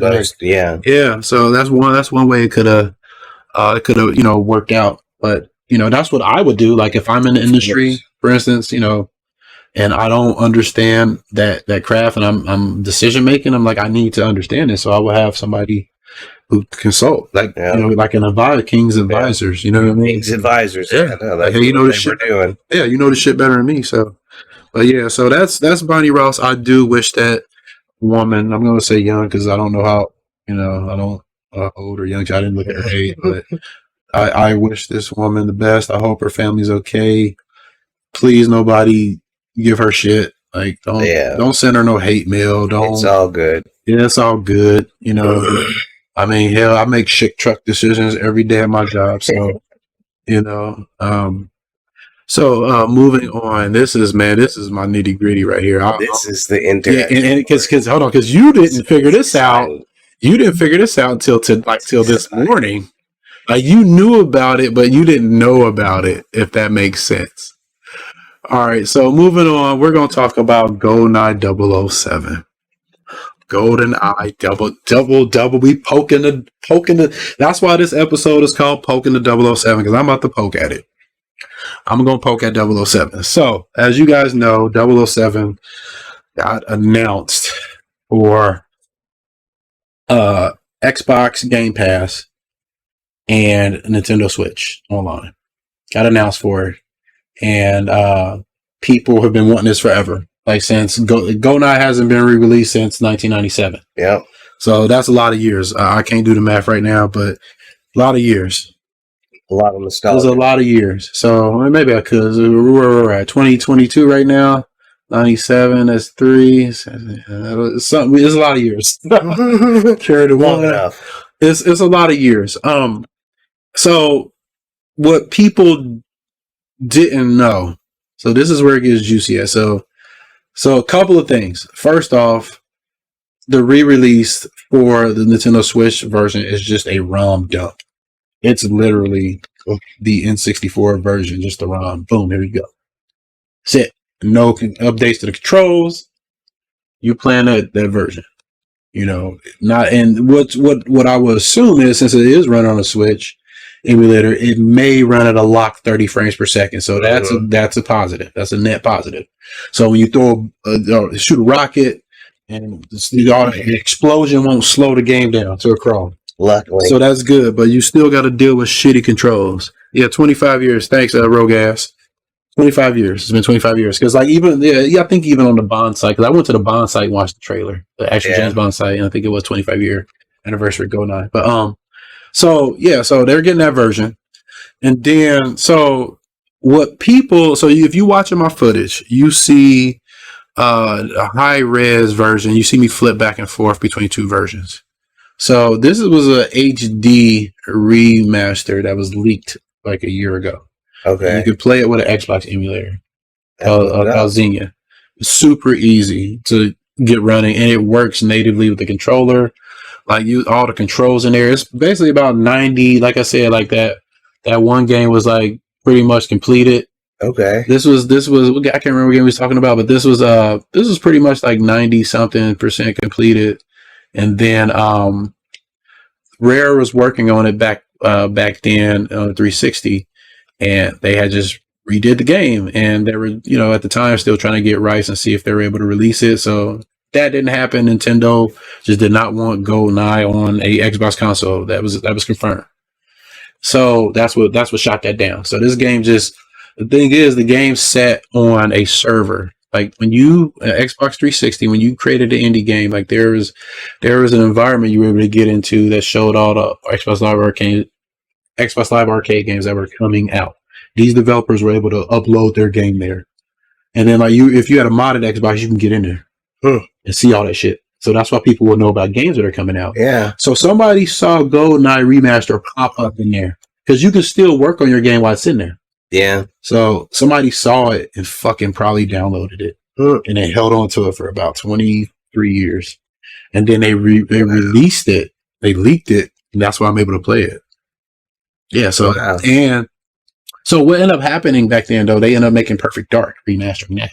That's why we got that Perfect Dark remaster, the one where you can, it's up-res, it's like, it looks like this. It looks like this. But you can't switch the graphics back and forth like you can in this one. That was added to like the Halo games, remember? So they use that same technology because it's the same engine. You know, GoldenEye was the sequel to Perfect. I mean, Perfect Dark was the sequel to GoldenEye for the most part. So yeah, so same engine, so they made that game instead. So this game was set on the server, then before it got deleted, somebody downloaded it. So it got leaked, and then so when they announced the Bond, people thought it was this version that we were getting. Even I did. Really? Then I went and watched that trailer, and I stared at it. I stared at it for a second, like, wait a minute. I'm like, wait a minute. I watched it. I was like, the textures look, I can see them, like, because in here, when you switch back to old school, it's still blurry. Yeah. It didn't look blurry, but it looked old school. And I was like, huh. So I did some more investigating, come to find out it's not this version. You're basically getting the N64 version. However, they are going to up-res it, you know, and make it true widescreen, 16:9. Yeah. And the textures, they won't be updated and improved like this, but they'll be cleaner. They won't be blurry. Everything be clean to see, it'll be widescreen, and it'll have dual analog stick control and 4-player split screen. But that's it. That's it. That's it. I mean, so the Nintendo Switch version can be played online. This version, the Xbox version, cannot. Xbox version doesn't get online? No. Well, that's fucking shitty. Yeah, that's crazy, ain't it? Ain't that crazy? So yeah, so and here's even worse. And the reason why it can't is because the way that Nintendo Switch Online is for this game, it's like doing it through emulation. So you can't play it online, but if I'm not mistaken, you still have 4 screens if you're playing online. Oh, because it's literally the N64 ROM. Yeah, but it's playing through their emulation space, so you can screen look and everything. Man. So it's not true online. No. You know what I mean? So it's just so in my opinion, is, but you can see everybody else. Yeah, it's like it's your place, like you're playing next to them. So Nintendo must have really wanted that home experience, didn't they? Really so for the most part, I don't play Rogue Edge Ass. I don't play GoldenEye Source. Like I don't like GoldenEye all like that. I was more of a Perfect Dark guy. Like his Perfect Dark was like just a little bit more advanced. You had secondaries. You had laptop gun. You can shoot through fucking walls. You had bots. The AI was smarter. You had reload animations. There was voice acting. It was just a objectively better game, like, you know, design wise and everything. But as far as like theme, people just like the Bond better because it's Bond, and it was the first one, you know, and it's a good game. First one. It's a nostalgia game. Yeah, it's a nostalgia game. I mean, I would play it just to go through the story again. I mean, I may get to it eventually, is what I'm saying. You see what I'm saying? Because I have access to this, so it's like, how do I want to go? And I don't. Yeah, I get it. You know, for people who haven't seen this, they'll be okay. They'll be okay. They'll be happy with it because you're gonna get 60 frames per second, and it'll be, you know, you won't get any slowdown and be fine. So I'm not butthurt about it, but it's just such a missed opportunity. I wonder who Microsoft didn't suck off to not get this. That's what I'm trying to figure out. I mean, gonna be hoping for like online multiplayer. And somebody need to get over there, get on their knees, and just for Mr. Miyamoto and service that gentleman to make this happen. The guy together. Yeah, because like and I can see why Nintendo like wouldn't want, like, say Microsoft put this on their platform, and then like you look at a shitty Nintendo 64 ROM and be like, oh, I don't want to play this. So I get that. However, what I do remember is I believe Microsoft at one point in time when they were developing the this HD version, they were like, hey, we'll make it for you too, Nintendo, and you can put it on the Wii. Because like I don't know why they couldn't at this And point. now it seems like Nintendo has the main focus. Well, the thing is, like, they could have did the same thing. They could have took this and been like, hey, this is a 360 game. We can port this to the Switch, you know. But, I mean, it could have been a time thing, the 25th anniversary. It takes time and resources. Maybe that. I mean, we don't know why it didn't happen. But all I do know is happened. Somebody didn't get a blowjob. So that's why this shit didn't happen. Some dicks wasn't sucked. I'm trying to tell you, man. I mean, you know. I'm telling you. Look, their opinion. If It is if you pleasure the right man, it'll happen. Hey, send me over there. Send me over there. I'll get this HD version out. Send me over there, Miyamoto. Look. I'm not LBGTQ, but for that moment, I'll indulge because this is such a fucking missed opportunity, man. Like, how in the fuck did this? Like, I was thinking to myself, like, damn, like, wait a minute. I said, some people gonna be surprised. But, you know, there's gonna be a lot of people who don't know, so it'll be okay. So it's just weird that the multiplayer thing, man, that really is mind boggling. That fucking boggles the mind, man. And you know what's crazy about this HD re-release? This one this leaked one. You can play this online. Yeah. Like on through the Xbox? It's like, no, it's through, like, well, you're on the PC, so. Oh, but you can play it like multiplayer. Yeah, you can play it like against somebody through, like, because it has System Link. Yeah. So you can do it through that. Yeah. Yeah, like they'll have their own screen. Everybody has their own screen. Yeah. Like I've watched somebody do it. That's how we used to do the Halo. Yeah. We used to do the System Link. Yeah. You can tunnel it through like a server program, and then you guys will. You have split screen. I mean, yeah, not split screen, but you have your own screen. Yeah, because it's a system link. Yeah. So yeah, like it's it's such a missed opportunity. I just don't understand it. Like I don't. We won't.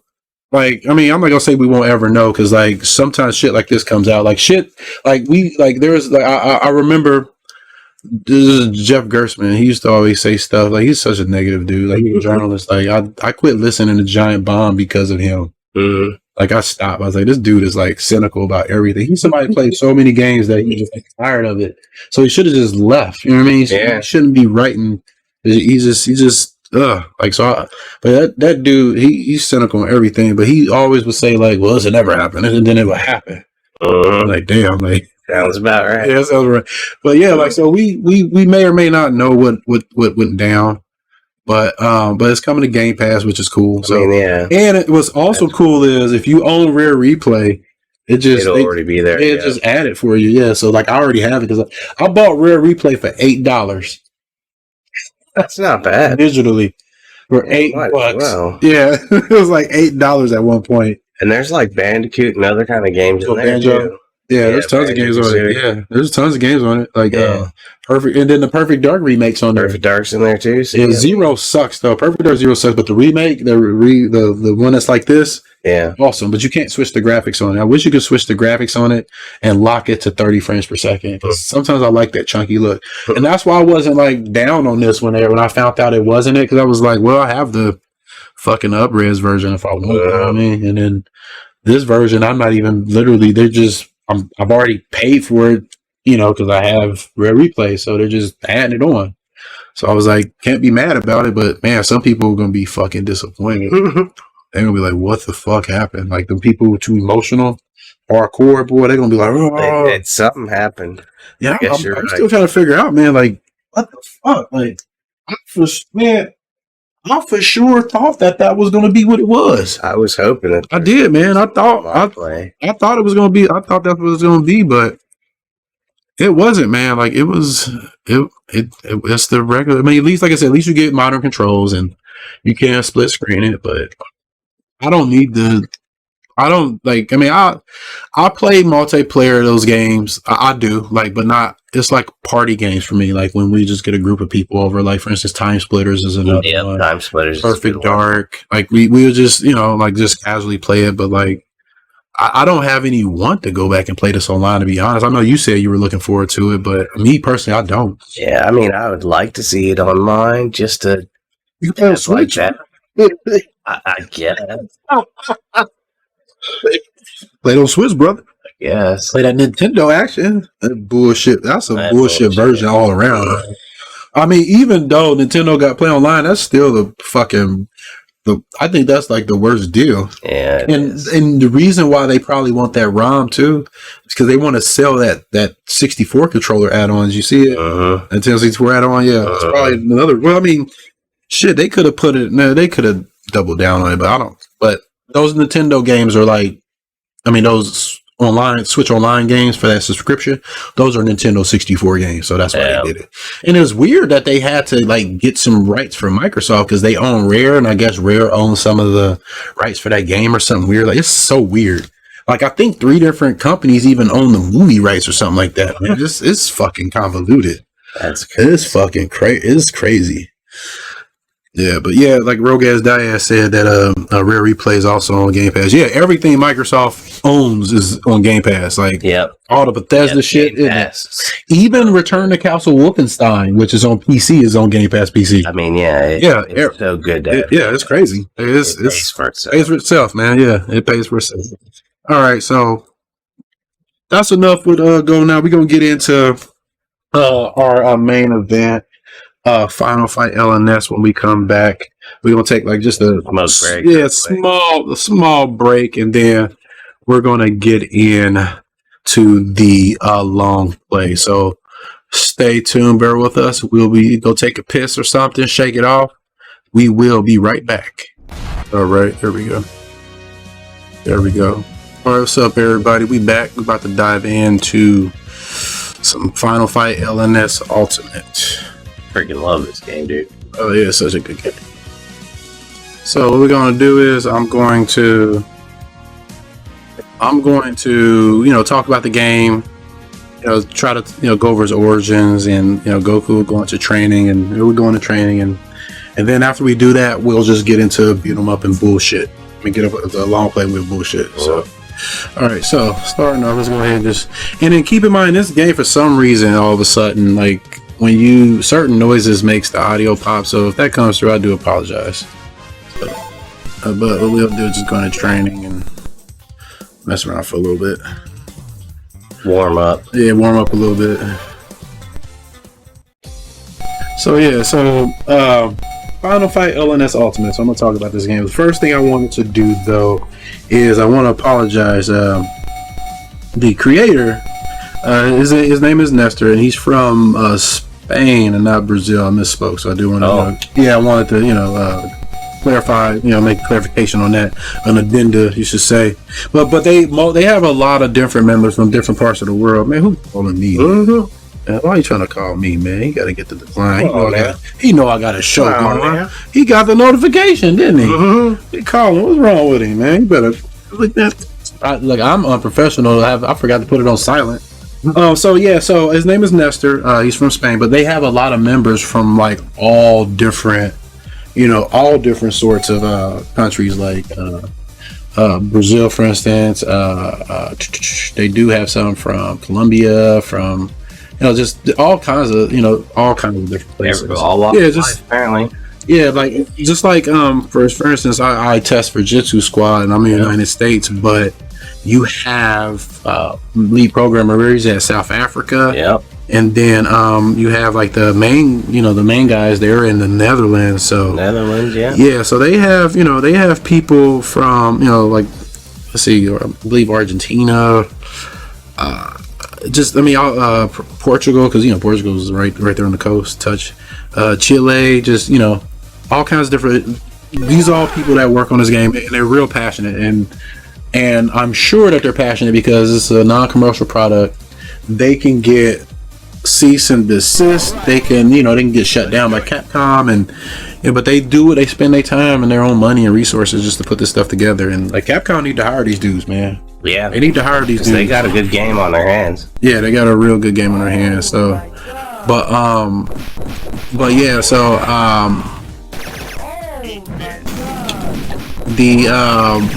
the way I found out about this game is, and I'll tell you what it is. Basically, a mod of the game Final Fight, but it's based off of a game called Final Fight Gold, I believe, by some guy named Hero. It's based off that work, but it's got contributions for so many different people. But Nestor, he uses an engine called Open Bore. It's like a Beats of Rage engine, like a beat 'em up engine that's used to make all kinds of beat 'em up. So it uses that, and they just added all kinds of characters in. See, it was awesome. Okay, and there's updates and stuff coming out to it, but it's a really good beat 'em up. They just released the trailer for a few new characters. They're adding Knights of the Round characters in it. Like, it's basically excited about the new characters, dude. That's gonna be awesome. Yeah, the game basically has tons of like just characters from different Capcom beat 'em ups and Street Fighter and games like that. Capcom games, big Capcom deal.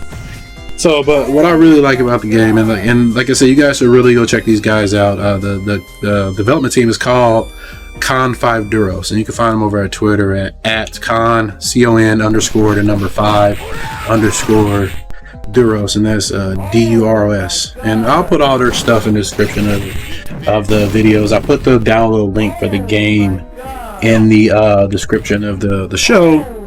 And you can find them over at YouTube at Con5 Duros. So, but yeah, real talented group of people. And the reason, the way I found out about it, I was watching a Final Fight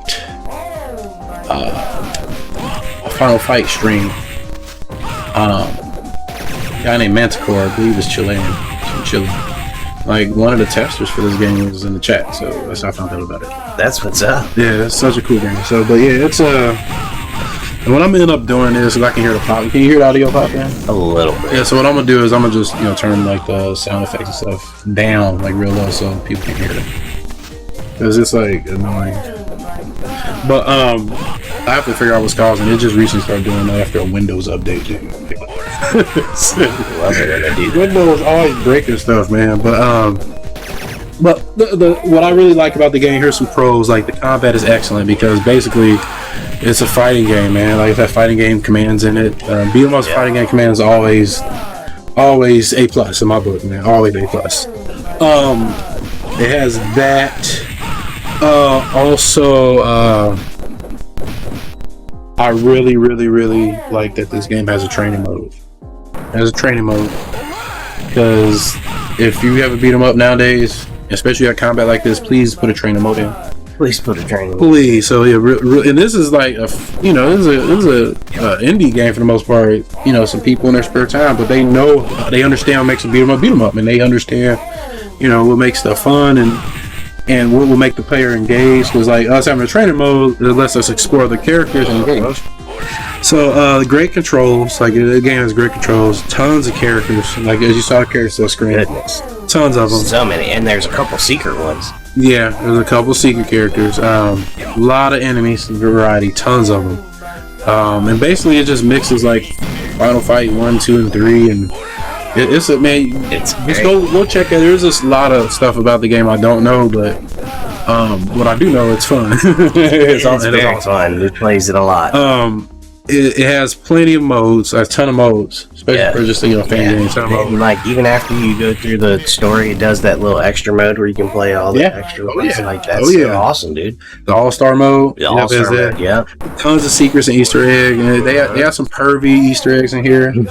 Yeah, there is. Jury has one, but there's another one, and I'm not going to tell you. Oh, really? Oh, yeah. I'm going to let you I haven't discover seen that one. And so if you go watch my last stream of this, like, I play with Cody, you see it all through it. You see it all through it. So there's pervy Easter eggs. My wife loves them. And there's other good ones too, like the Maestro Nui's in the background, some stages. Yeah. The developer, he's actually a senior character in the game. And he'll tell you if you pick him, then you're dishonorable because you're cheating. Yeah.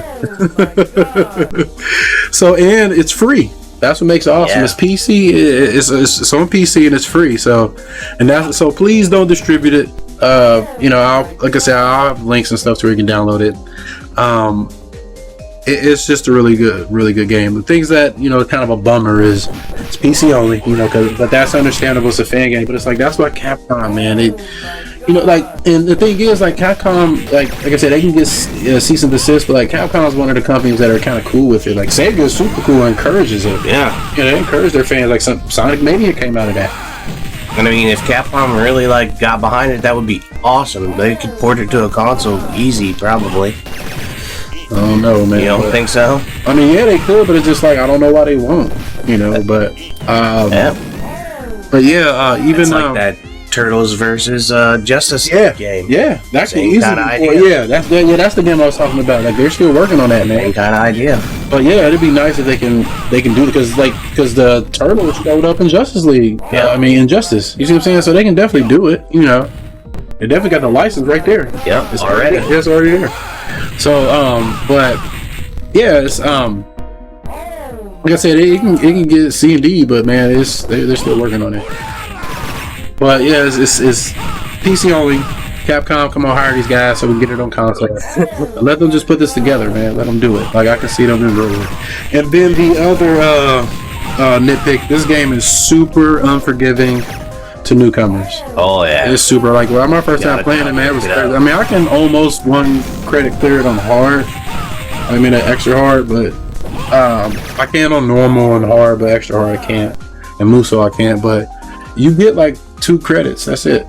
That's all you get. So and then I mean you have the tools to do it, but like if you don't play fighting games, you're not gonna get through it. I'm just tell you that now. Like if you don't play fighting games, then that's where I come to my minor nitpicks, accessibility. So I'm sure like developers want everybody to play their games, you know. Of course. You know, and that's what I'm sure that's what all these guys want, because he said I just want, you know, just tell people about the game. Yep. So my wife likes to play the game with me, and what I would consider is allowing one button or easy supers. Yep. Because I enjoy doing complex supers. I love the more complex. I mean, hell, you can put the geese pretzel in this. I encourage that, and I'm down. But you know, but if you don't play fighting games, like you won't really have a good time with this. And my wife plays a lot of beat 'em ups with me. She plays like that's her favorite genre. Like she's a very casual light gamer. But as you're saying it, I'm kind of displaying. Yeah. Like, those are the hard ones. Yeah. So she, for me, you know, like from my perspective, they're easy. The one button is just like, right. You don't even see me move or nothing to do it. Like that's the hard one. That's the one button. And my wife, like, she will never like play this game really because you couldn't do one button supers. Like, you can't do double quarter circle. I can do them all day. Oh, she did. And my daughter can't either. So, but they all are able to play this game with me because I went into the game files and I just I went in. Well, I did a couple of things. So I went into the game files first off and modified the amount of credits that you get. Yeah. That's the first thing I did because I was like, there's not enough. I was like, man, like 1 credit. So so that's the other thing. Allow more credits. Because like now I can, you know, we can like kind of 1 credit it. Yeah. But like beginning, man, learning it was like, oh my gosh. Yeah, but allow that, and then like, because I had to go in and I added different amounts of credits for different modes. Like easy mode, I added like 10 credits. Normal, hard, and very hard, I added 5, and Muso 10. Like that. It don't even need to be that. Just allow the player to adjust the amounts like you can in other games. That makes it awesome. You know, allow them to adjust it to a certain amount. You know. But what I did is I ended up finding a hacked version that had 1 button supers. So I installed that and then added the credits to that version. Then my wife was like, I told her, hey baby, you can do supers 1 button. And she's like, really? And then she went and then she started playing with me. Because that's why she plays Jitsu stuff, because you can do supers with 1 button. The moves are easy, you know. And like she can do some quarter circle moves, you know, but she likes to just mash and then do a super every now and then. And we have a good time. Like we play 4 players, and we're piecing and just putting the smackdown on, and then, you know, they're just mashing, having fun. Like she likes Pink Ostrich. That's her favorite character. Hey. And I like Pink Ostrich too, man. How I throw this grenade, she does that fire arrow that makes people explode. Oh yeah, she does it. Yeah, I like their jumping fire arrow so good. So yeah, so that's what I would recommend, man. 1 button supers for people who don't play beat 'em ups, and then allow the users to adjust the amount of credits, because like for real, this is a hardcore like beat 'em up. It is. It's hardcore. Like it's not for people who don't play beat 'em ups, because you ain't gonna get through doing this. You're not. You're not gonna get through playing it like regular Final Fight. You're not, and you'll see. So we're about to jump into it. So, and I don't know if y'all can hear this little pop. I don't know why that's happening now. Like I said, that happened after a Windows update, so I'm gonna lower some of the game audio just so you guys aren't hearing it, I guess. But I do apologize about that. Sound. Yeah, I'll try to keep it like that because I don't even know if they can hear the popping, but I keep it like right there. All right. You want to do the Muso, baby? Did you want any secrets or just regular? Yeah. Just regular? Just regular. All right. I'm going to play with color. And as you'll see, there will be no just doing 1, 2, 3, 4. No. Yeah, believe it or not, man, you know I don't like the original 2 Final Fights. I hate those games. Well, back in the day, I loved them.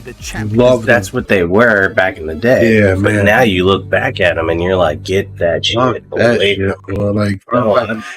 I go back and play Final Fight 1 every once in a while, but it reminds me, like, man, this is why I liked it back in the day. There was nothing like it. Like you could do a full combo like that with just mashing one button. Double Dragon, you could do it, but you had 2 buttons, and it simplified everything. And then you had the breakaway move, and the sprites were big, the graphics was good. I didn't care for the music, but I liked it back there. And then it came Super Nintendo, I hated it because it was 1 player, and I wanted to play 2.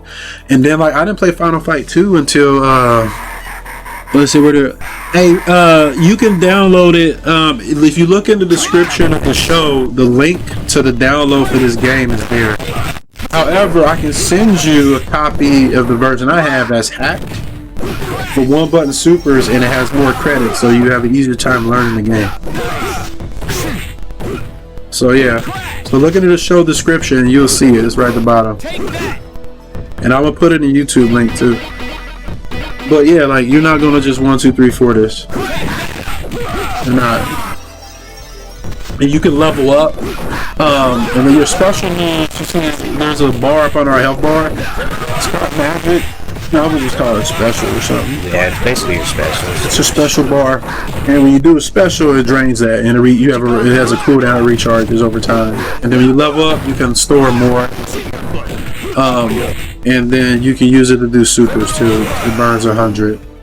So you pick up items, you level up. Kill enemies, you level up. Longer your combos, more experience you get. It's a fantastic design. So yeah, just leveled up. And then you have a universal breakaway attack. Like when you get knocked in the air, you can still do attack and jump at the same time, and then do the breakaway. But if you get knocked in the air, you can push up and attack to stop the juggle, and you'll do that. You can sidestep, you can sprint. It's just the grab system in this game sucks, but it's just the way it is. It's fine. But you can do the hold up or down to throw in the opposite direction like you can in Final Fight. So I carried that over.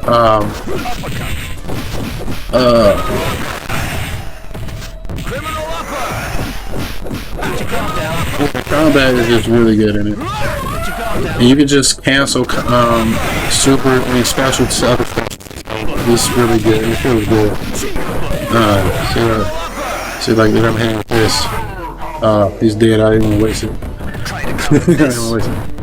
But yeah, it's a real good game. I highly recommend it if you have PC.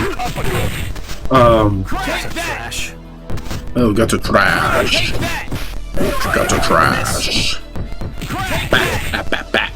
Yeah, you can dash, attack, and cancel. It's just really good. Don't pick up the poop either. Come back and see the other thing. If you pick up poop, it lowers your life. You lose life. Looks like you lose a level experience too. Yeah, I think so. I definitely know you lose life when you pick it up. What did this shit? It's good. Damn, they just started peace run. Couldn't break it out.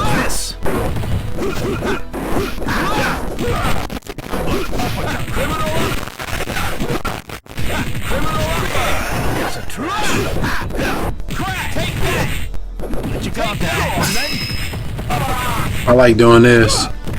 If I uppercut, and you can parry too if you push the Parry button, you would parry attacks. You probably see my videos, they be like, perfect.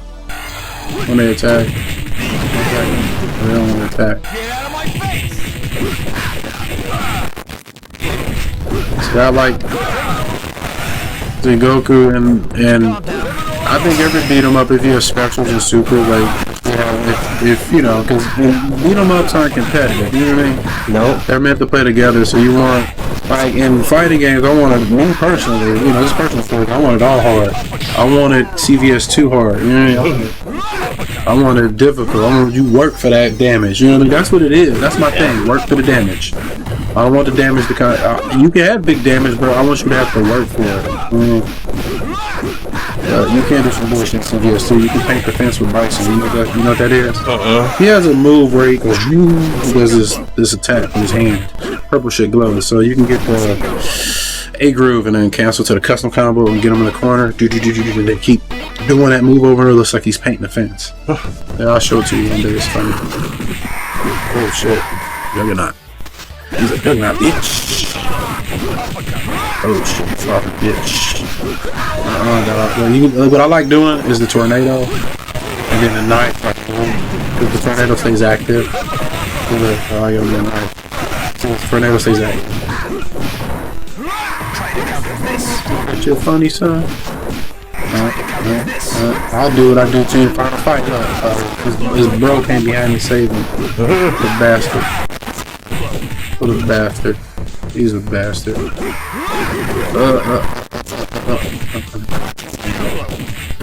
Yeah, like I said, I apologize about the volume stuff. I don't know why this game decided. Well, I do just get the turkey neck bone play. Oh yeah, turkey. Yeah, and this is what you guys need to understand. Every health item and every beat 'em up is called a turkey neck bone. Even if it's a fruit, it's a turkey neck. If it's a cupcake, goddamn turkey motherfucking neck bone. Turkey motherfucking neck. Motherfucking neck bones. Neck bones. That's a trash. Got to trash. I remember K was playing Street Fighter 3. Dudley beat his ass and called him gutter trash. He's mad as hell. He got his ass though. He got back at me. Let's go down to the down subway. Alright. Like that one. Because you're actually in the subway. Yeah. China subway cart. Oh, I remember, yeah. Bum bum bum bum bum ba-dum. This sounds some straight music you put in a drop down.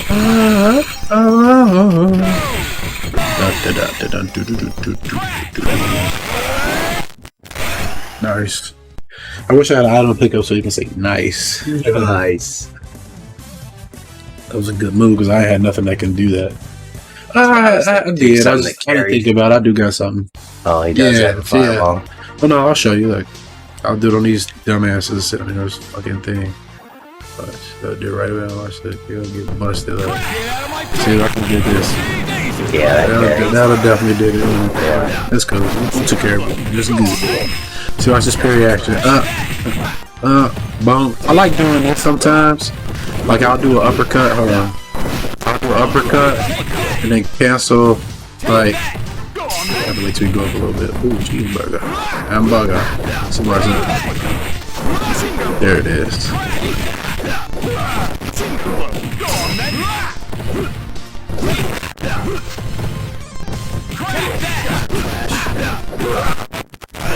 Got poop, dude. That's a trash. Oh yeah, you can do juggles like this because you can do your down to tail. He took a shit. Yeah. Nice. Knock the shit out of him. You see it?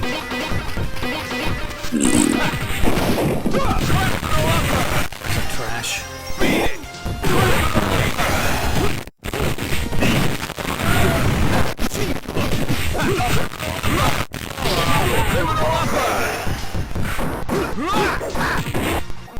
Oh shit.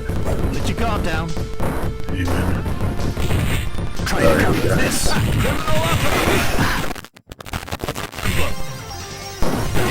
Oh yeah. End it out. Upsy daisy. The bulldog. Look. There you go. The bulldog. Okay, with my shit. See, that's what Jutsu Squad means. Items that you can pick up that can harm you, because it'll change the way you combat. Yeah. Yeah, he does. You gotta avoid them. Yeah, avoid it, yeah. like poison fruit, poison turkey neck bones, rotten meat. But, that's a rotten turkey neck bone. Yeah, bro. I like your pants. My pants. Like your pants.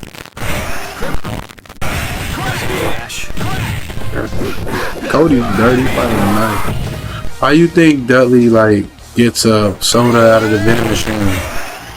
Like how can he with a boxing gloves on? Get that turkey neck bone, man.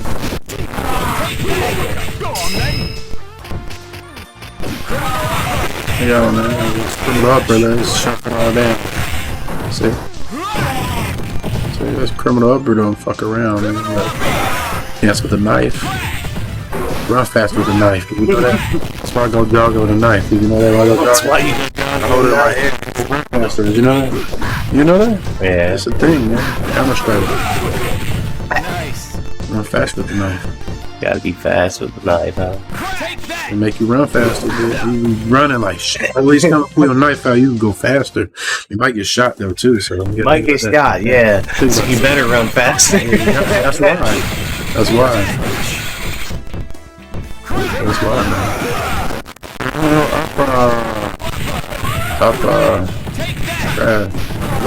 Do this.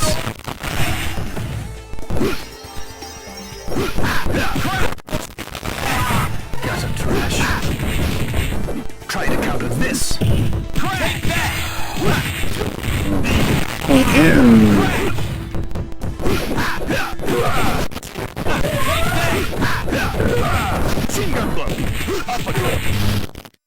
Big boy. You got fucked up. You ran to the wrong. You ran to the wrong motherfucking crowd, didn't you? Come on, didn't mate? Just way to the top. Oh, look at my man right here. This is what's up right here. I'm a fan of him. Like he's a. I need to look up what's a person attracted to, sexually attracted to inanimate objects. There's got to be a sexual for that, right? There's probably Yeah, a it better has for to. it, Yeah, it has to. He's sexually attracted to inanimate objects. Yeah, what if you like sexually attracted to food? What's that called? Can somebody look that up for me? You sexually attracted to food, or you want to do it to a pie? You know what I mean? Or you watched a lot of American Pie? That's You watched the Mail Out American Pie, so now you do it to pies. a good idea, man. Oh, right out of the fucking oven, man. I mean, really, let's marinate that for a second. Let's marinate us. I mean, it will be warm, right? Oh, I mean, it'd be messy, though. I mean, if you got some fetish, you know, get your. I guess. I mean, you get your prime in stock, You right? can go get your sapien of choice to help you with the cleanup. You know, the oral cleanup. The oral cleanup? Yeah, the oral cleanup. Oral cleanup. Yeah, the sapien of choice. Oh man. Oh shit. Look at him pants. His pants is tight, man. You think his balls can breathe in those? Look. I doubt it. How can? Well, that's why he don't kick. He don't hit. He gonna his all punch combo. Can't even get his foot up that high. Yeah, he has to jump to do it. He has to jump to do it. It's just his pants too tight. Look, fuck, look. See, look, suit so tight.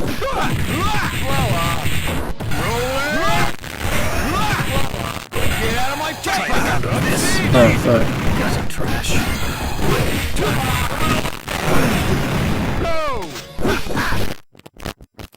Yeah, you gotta translate it because they're Spanish. Oh yeah, I forgot to mention that because the guys from Spain, it's got the games in Spanglish, but the website's in Spanish. If you use a Google Translate, you're gonna download it. I'll just send you mine, man. And like when I had to modify the credits, that was tough because like the instructions was in Spanish, like some of the stuff. So I had to have my wife help me because she's from Peru. She reads. So and like I don't know what made me say Brazil. I think like they Well, also the Brazilian thing from Microsoft, that was on my mind at the time, and then also Bond for Gaming, they're making Streets of Chaos. They're from Brazil.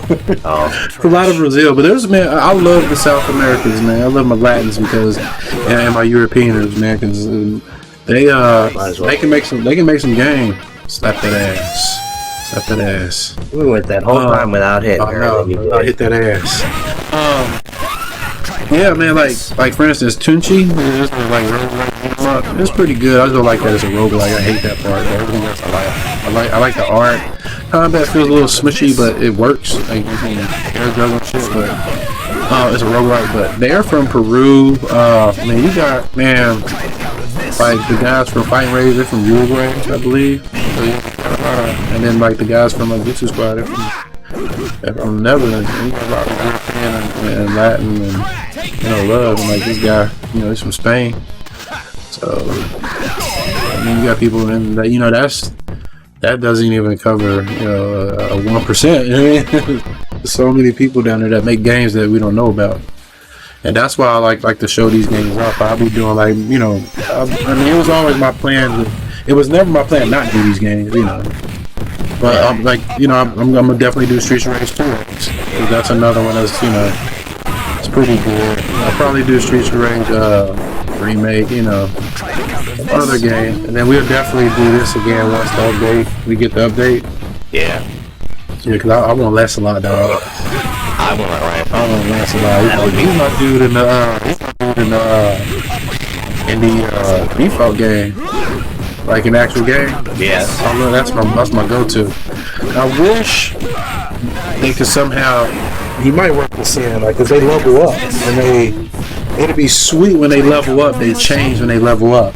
You know what I mean? Because they level up in that game, and they sprite changes, like they get, like Lancelot's hair gets longer, gets a big-ass golden sword, and gold armor, you know what I mean? And Arthur the same way. That would be interesting. Because it doesn't happen for Percival, so...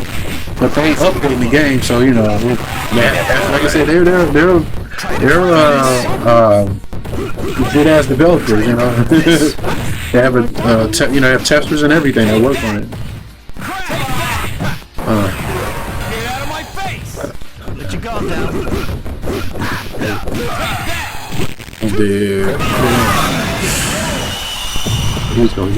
He broke wind. He broke wind. Man, I'm nuggets. Might have to go back, man. I want a hamburger. Whatever. Let's think of somewhere. Right. Let's go to the park. I like his run animation. It looks crazy. He's like this, like look at hold on, what's the run animation? This is crazy. You want that one? I got it. Go ahead. You take that out of oh, I can do the up kick. Look. Bam. So he does kick high. Yeah. No, like only jumping. That's what I'm saying. He has to jump to do it. Like, he has no ground kick attacks. Like his combos all punches. Like guy goes into kicks, his pants is loose. Yeah. Agar can, but he's like, fuck it. Agar, like he don't know how to count past 3, so he can only count to 3. Yeah, so he's like, fuck, I gotta end this shit now. He can only count to 3. Yeah, not the 4. Oh my god. Yeah, so what's up? He's my man Harley here for the gangbang. That's what's up. That's what's up. I'm here for all the bukkake action, man. I'm for it, baby. I'm for it, man. I'm for all the, the Cincinnati bow ties, man. I'm all for the rusty trombones, the reach arounds, you name it, man. Let's do it, man. The snowballs, man. The dirty Sanchez, the rusty, the everything, man. You said the rusty everything. Rusty everything, man. I'm here for it. Here for it, man. The ROTC jackhammer. Oh yeah. That's the one. You have to do it out. Don't do it at work, though. Don't do that shit at work. I remember I wore a shirt to work and it says I'm about to call bovites. Nobody, I didn't expect nobody at work to know what that was. And nobody, only people knew it was people who I said to and who, are familiar with the name. But, nobody of note will know. Fuck it is. So my CEO one day came up and asked me, he was like, who's bovites? I was like, shit. So I had to pick this. I said, he's a character, man, that's made up of a meme. And I wasn't lying. I just had to think of a good way of putting it. Yeah, a good spin on it. So yeah, and then he said, I think you need to go call him. And I said, yeah, I'm about to go do that. And I'm about to go do that. Yeah, because I said he's very over the top character. So my fear was he's going to go bull that, man. I was scared the whole rest of the day. Scared.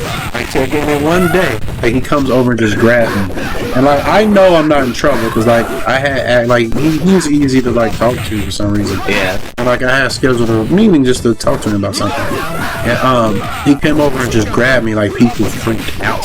He's like, hey, Kev, come here.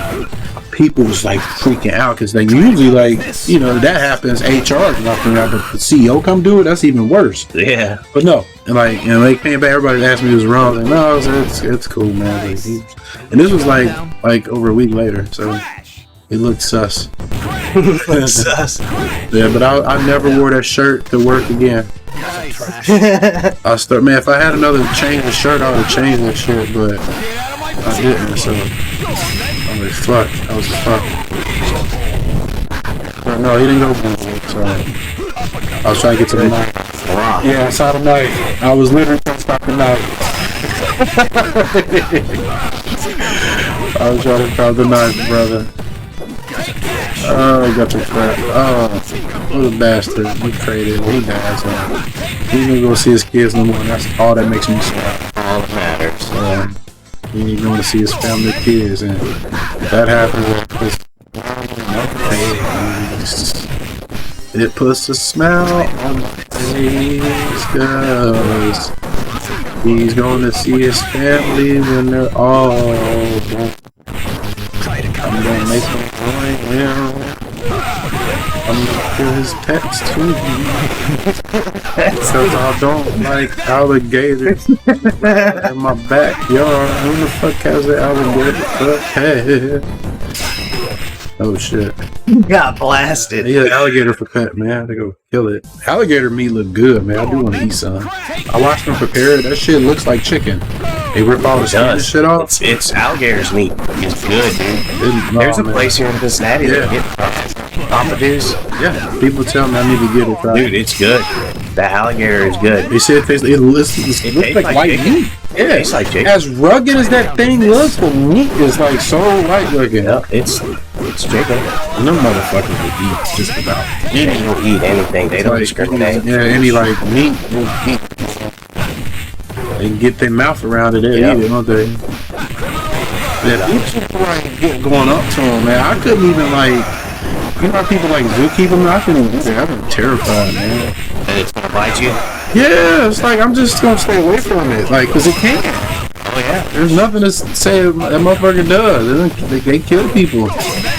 The one that was in Happy Gilmore still alive, did you know that? Really? Yeah, I saw it today. Still alive. Said I saw. Well, reptiles live for a fucking long time. They big reptiles if they can. Yeah. That's a fucking long time. Turtles and shit. A long time. That must be a good life. You one of the apex predators, and you can just live as long as you can, then you get to just eat everything you want, because whatever. This is what's gonna stop you. Yeah, what's gonna stop me? There's a couple things, but the grand scheme, I'll stay out of the fucking jaguar's way. Then okay, the alligators fucking hate jaguars, dude. Yep. Because they jump right in the fucking water to eat them. That's they don't waste no time. What is wrong with jaguars, man? They like being in the water with them. I watch that shit. This is insane. Yep, they don't get too fucks. Yeah, come on, alligator. Saltwater ones, they love them. They have the hardest bite of a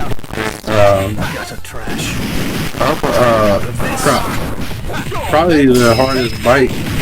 Maybe the hardest biting animal, I think. Saltwater crocodile. And they eat them. Jaguar, they can get to, get this, get if they can get him, you know what I mean? Yeah. Sometimes that motherfucker get the jag. Sometimes the table turn on them. But yeah, they hate fighting. Because they sneak up on them and like, they see them in the water and everything. And that's the thing, like jaguars, like, don't mind being wet. Nope, they'll swim like a motherfucker. Up in it to go get the prey. Yeah. So crazy.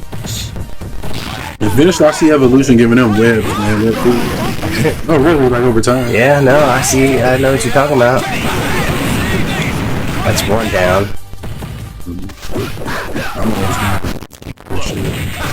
I haven't been using my juggler. Missed it. We hit on the last of it today. Try to counter this. Oh shit! Ooh, I was just trying to get rid from Elgato. The camera company. Camera coming. No more junkies. This game is awesome, man. Yeah, I see how awesome it is. Like I said, you're not gonna just like do 1, 2, 3, 4. You're not gonna do that.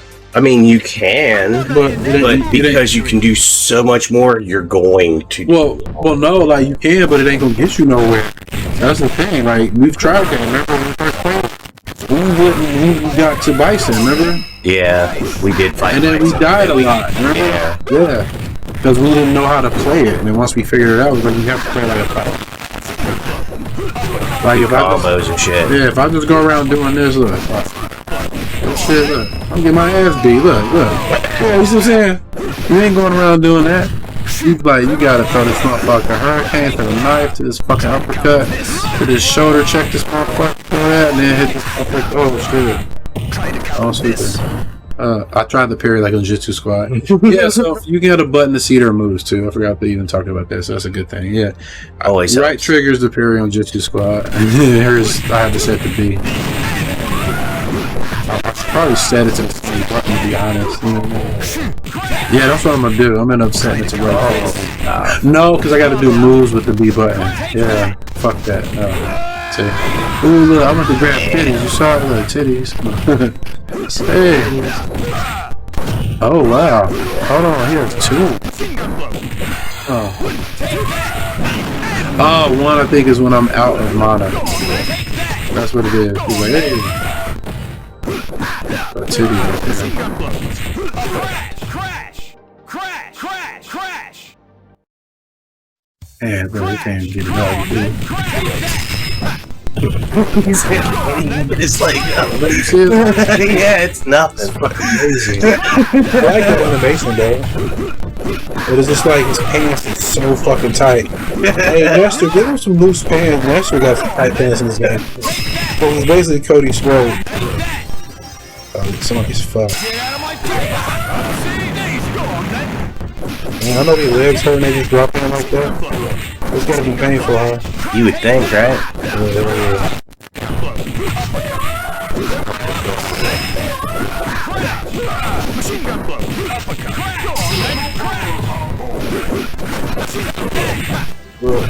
And yeah, another thing I would recommend is making the amount of points required to fight Shinakuma way higher. Yeah, make us work for it. Well, who will never gonna fight Bison? Never. And then, man, I fought Bison probably 2 times in this game, and then now it's just all Akuma, and he be beating our ass. But yeah, my wife would have never played this if she couldn't do the supers. She was like, they're too hard. And from her perspective, she's right. That's a trash. I disagree, but she's right. For her. Nice. Hey man, give me the K49 super. He has a super where you have to jump in the air and push forward, back before you touch the ground. Isn't that crazy? Yeah, that's too much, even a little bit for me. Yeah, I like that kind of stuff. Or doing King's Cradle and Tekken. Fuck that. Yeah, I love that. And then we're doing Sandman's Mountain World fighting Vipers, dude. Or if I was making mistakes, I used to do it in the mirror. And I had to learn it without seeing how, like, when to do the cancel points. Yeah. Like Ganesha and Roby Roar, I love doing his command throws because they were hard. The windows was tight on them. Who else? I love Kira and Virtual Fighter. Oh man. Oh yeah, I know that was your boy. He wasn't my favorite, but I love. He's probably like second favorite. You know what I mean? Like it switches from game to game, but like Brad Burns is my overall favorite kickboxer. You would like Brad Burns? I'll take it. Crash! Or that's Trying to kick the dog. he got an item. So sometimes you do that, they go and the item. Oh, you kick the people in the background too. I mean, yeah, I guess I can do that. I was just trying to see. Marcus is interactive. What was interacting?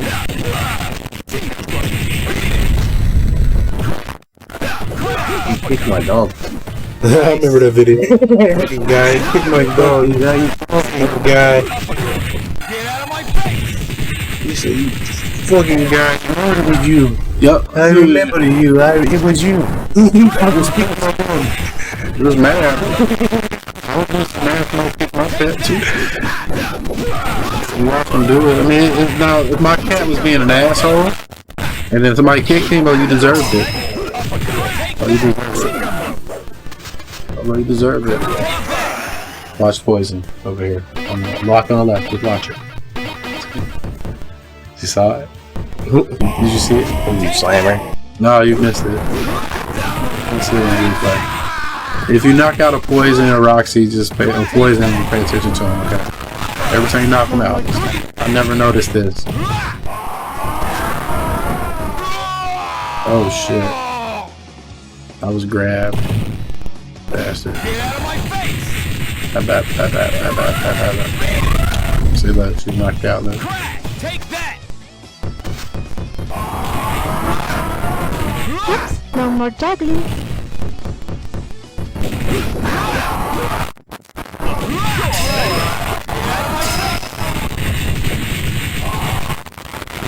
Calm down. Oh shit. No, I'm about to slam me in the ass. Damn. He put my head through my ass, literally. Like he did, man. Like he. Oh, it was like a bad power driver. I just watched it again and I went to the replay. Looking off my face.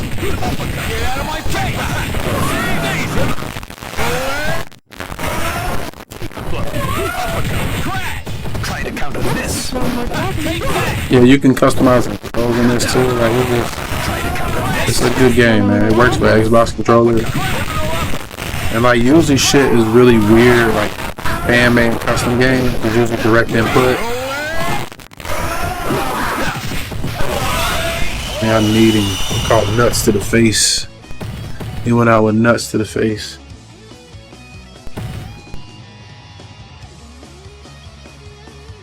Another inevitable victory. They talking all the good shit, ain't he? So we fight them roundhouse kick dudes, even pissed, yeah.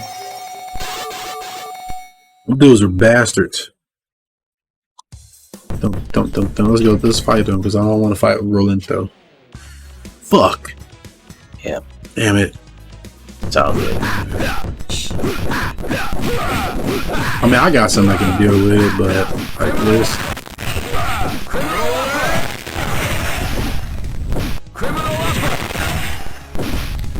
Try to counter this. Get out of my face!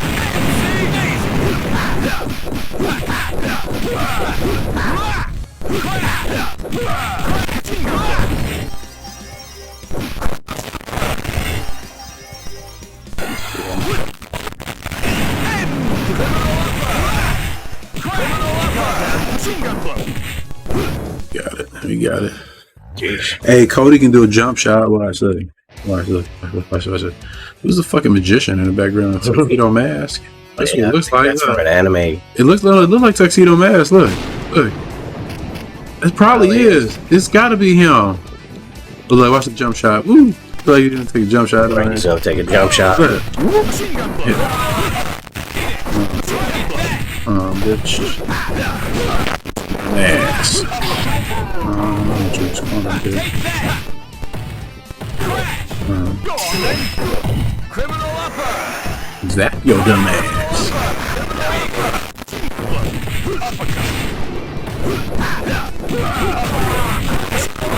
Down to the true pimp. Yeah, we got that on some extra hard. We're gonna record it this time too. I got a cable for the camera so I can put it up there so we have a better angle now. Alright. Yeah, so it won't be all stupid like we had it last time. Because you have to have that camera plugged directly into the PC. And if there's a splitter or anything, man, it'll just keep disconnecting because there's not enough draw.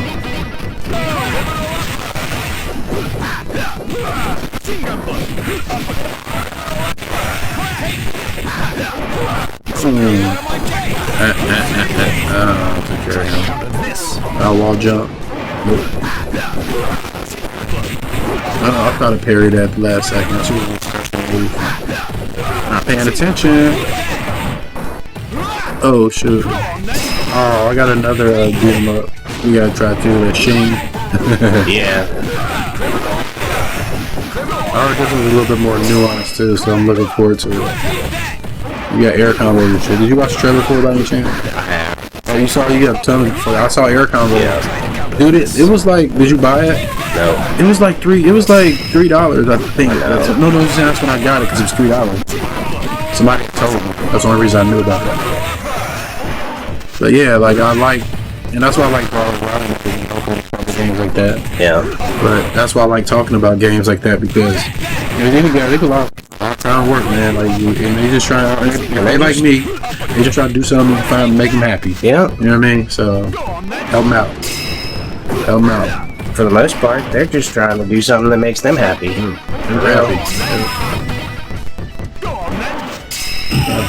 And then, like, it just does so many other things too. The industry can get better at making these types of games. All these examples are set, and not every game has, super hyper focused. But I do enjoy those more than others. I want a Bushido blade like beat 'em up. That would be awesome. Yeah. Like one where it was just like real slow pace where you're like ching ching ching ching. You know what I mean? You fighting a bunch of them, but not too many. You know what I mean? Like it's like Bushido blade, like one hit, and but you're sword fighting. Yeah, that'd be cool. And then also, dude, like there's a beat 'em up called 12 Dragons or 8 Dragons or something like that. Yeah. I mean, it's a beat 'em up. No, open world beat 'em up. Open world beat 'em up. What do you think about that? That's interesting. Dude, I will like an open world beat 'em up. I mean, let's see. Yeah, open world beat 'em up would be super. Like I always thought about that. They have an MMO beat 'em up. You know that? It's called Dungeons and Fighter. There's so many different classes. It was awesome. I used to play it on PC all the time. Yeah, I think they released it on 360, but it's a primarily PC game. I don't know if it's on any of the updated consoles.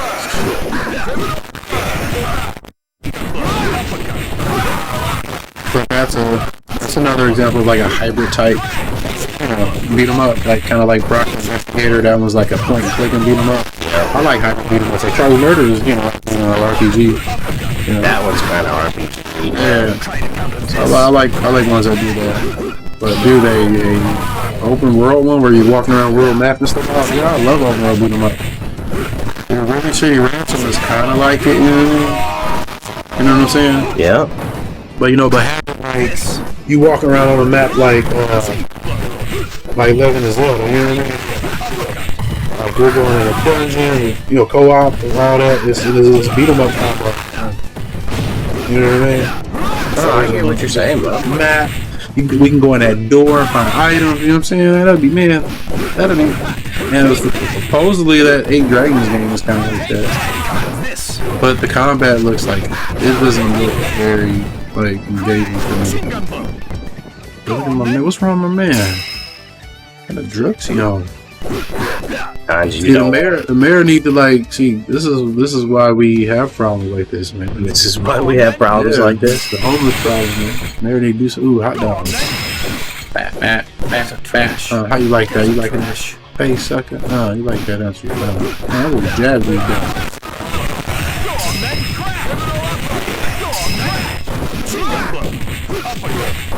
Oh, snap. Bow. Bow.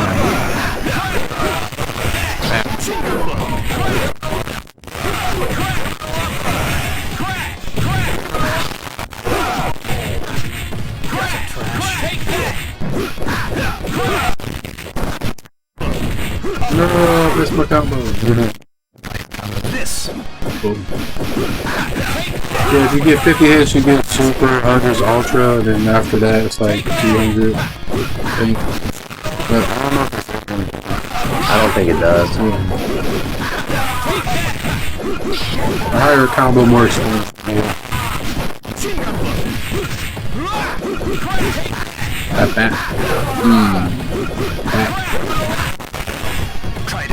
You know what I don't like? Timers. You see that timer up there? I don't like it. I hate games with timers. Now, if you just lose a life, that's okay. But some games, man, like you fail the whole mission. Like Batman Rise of Senzu, that game, the combat is kind of super, like, it's better than Reshell, but not that much better. But what makes it suck, you can't even, because it's better, it's more nuanced, but you don't get to really play with it because, like, timer is so tight. It's like you just die, like, because the timer runs out all the time. That's what kills you. I hate that. Like, so you have to just stay focused on the objective. You got to do one combo over and over and over, just to clear them out fast enough. You can't. You don't have time to experiment, figure out what will work better. It's terrible. Like, they give you like 30 seconds to clear a room like this. So you gotta, like, it's, you know, it's nuts. Just drop off. Yeah, it's crazy. Like, and it's man, like, it's hard with Batman and the other guy that's big because they're slow. So you need Robin, like, Batman and Nightwing sucks. But Robin and, the other Robin characters might be Batgirl. I don't know. Well, maybe Batgirl. They're faster, and so they can put out more DPS. But it's a poor beat 'em up. It's not good.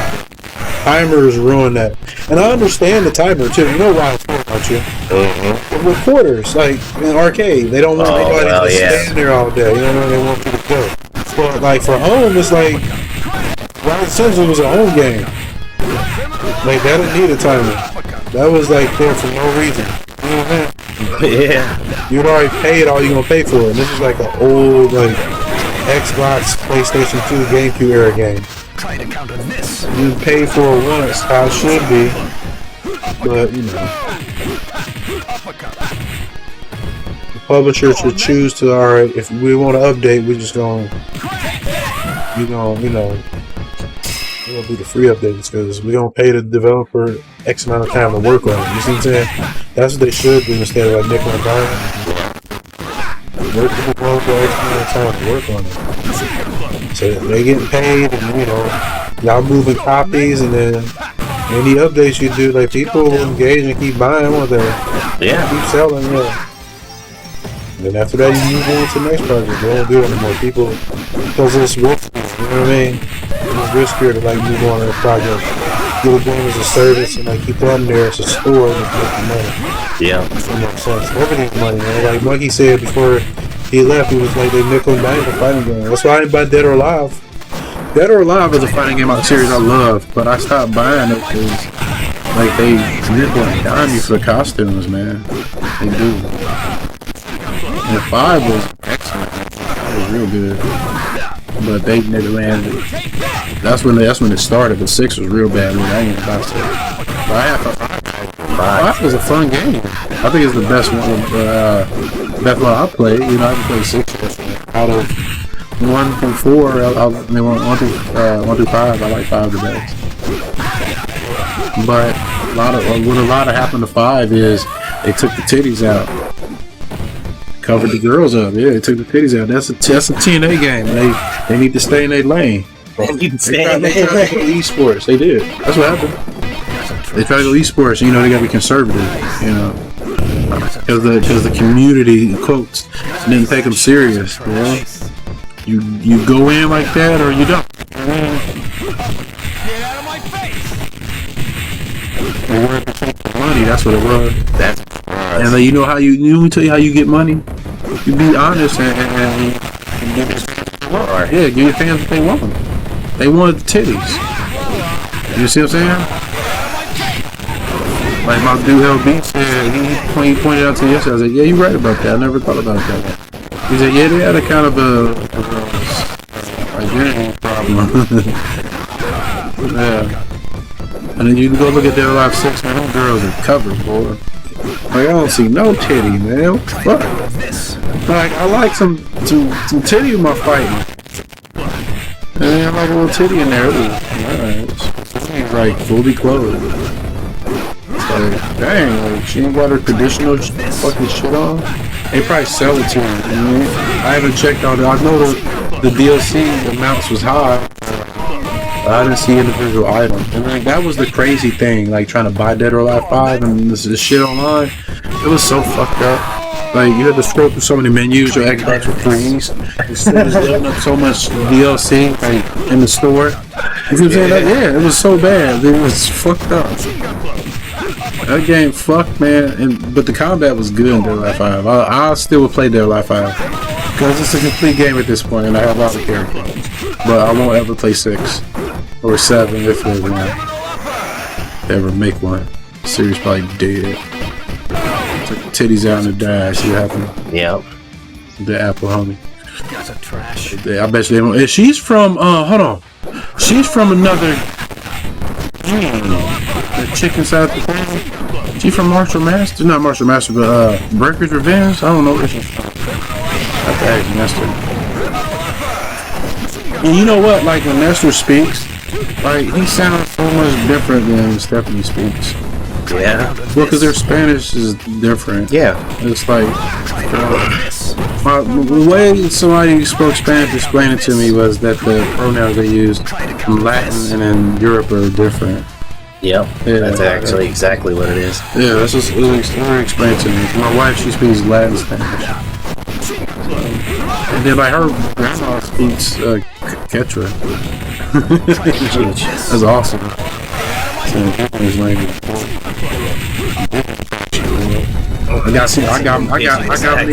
I got me some indigenous balls, baby. Yeah. Yeah. So I'm probably like got indigenous somewhere in my throat.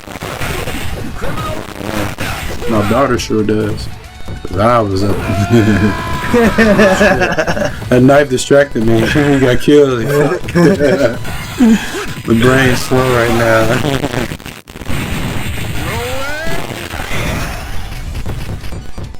This one definitely If I wasn't different, I'd say, baby.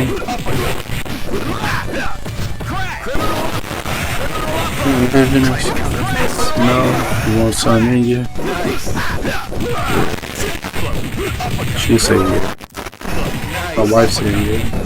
apparently. Oh yeah, like on the first, we gonna have to hang out till about maybe 6 or 7, about 6 o'clock. For me, my wife's anniversary is that the weekend.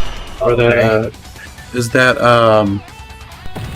on the 30th, but we're gonna celebrate on the 1st because it's a Saturday. So we're going out that night. 10 years. Nobody stays married for 10 years, man. You know, people get married like 30 minutes later, like, fuck this. They are, man. Roundhouse kick motherfuckers. Oh, shit. You almost got roundhouse kicked. I know, I was just going for it, man. Man, his hands again, like this.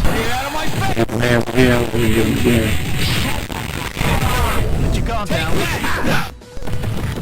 As much damage as I could. Now I'm gonna just beat up these guys and get my invincibility frames. You want to get invincibility frames until you're able to get supers, and then when they get the super that they can get stuck in. I don't know.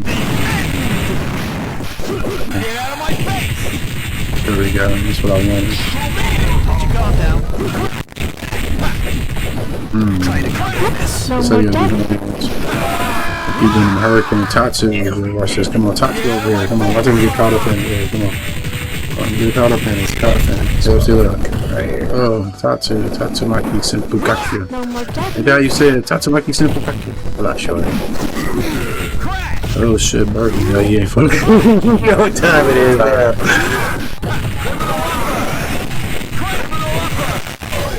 No more juggling. Uh-oh, yeah. Oh shit.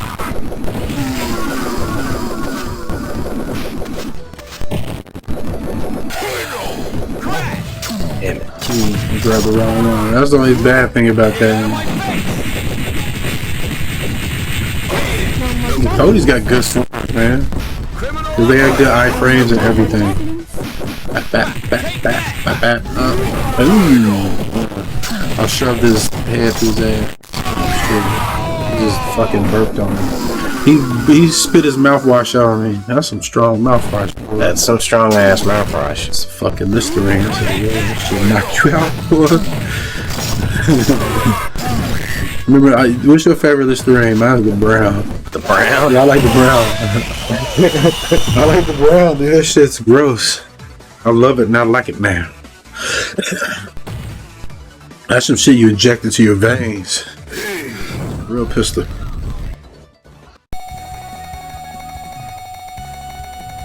What we gonna eat, man? What we gonna eat? I want a burger, man. You brought that Wendy's over. We want some hamburgers. No. We'll Think see. about it. We'll figure it out, man. I'll go here. Them tight ass pants. Boy, damn. Man, you ain't gonna get no pussy with those. I mean, you might get some. I don't know. Yeah. You get some. Those guys, Probably. yeah, you get some. Somebody like them tight ass jeans. Somebody's got His nuts have to hurt, man. When I wear like real tight jeans, like I sit on my nuts and everything the wrong way, man. Like, ugh. I sit on my nuts like a week ago, dude. I'm still feeling the pain from it. I'm still feeling. No, really, I am. Like, no lie. Because I have a vasectomy, so, scar tissue down there anyway. But, man, that shit was like, It was like when Hank Hill got kicked in his ball. Never remember. I don't know you. That's my purse. Yeah. That's what it felt like. I was like, and I didn't even, I didn't feel it until, I was like, did I sit on my balls? And then the pain hit, and I was like, I sat on my balls. Did you know it ain't like all immediate? Oh, dude, I watched the Power Bomb compilation in MMA. It's so funny because I don't watch it, but I like because the wrestling is boring to me. But I like the highlights, so I watch people get Power Bomb. Cause I said, man, why won't they just Power Bomb when they try to do a guillotine choke? Just stand up. They want you to. They got grappling right with now. Yeah. I said, what I would do is let go at that point and try to, something. Oh no, it ain't gonna work. It's obviously not working for you already. I see dudes stand. I even see women get it done. I'm like, oh my god, woman! It's like a mini bomb, but it's a bomb. But it's like, shit. You see a girl first they go to sleep afterwards. I'm like, Sometimes, yeah. they're like out, like they have to. I was like, ooh, because you see power bombs in wrestling, that if they mess that up, that wrestler's going to be in some serious pain. Oh, yeah. So I said, I want to see what that happens. Power bomb compilation. I was like, ooh, I got to see some power bombs. You control violence. You know what I'm saying? That's what I like, boy. Second. I want MMA. If MMA was more violent, I'll watch it. It ain't violent enough for me to watch it. Cause I don't like the technical aspect of the ground game. Yeah. That's boring to watch. I understand it takes a lot of skill and they're working, you know what I mean? But it's not exciting for me to watch it. I want to watch you know what I mean? I'm short attention span. I want to see motherfuckers' faces getting broke with elbows and stuff. And I want to see that. I want to see Coliseum type action. But we can't do that, We're not supposed to behave like that, so I'm not interested in watching it because that's what I like. Nice. I'm gonna watch some combat sports. That's what I want to watch it for. I want to see them test their metal. You know what I'm saying? Be out there with a sword and shield. I paid thousands to watch that, boy. I'll tell you. Legal? Yeah. I mean, I wouldn't compete.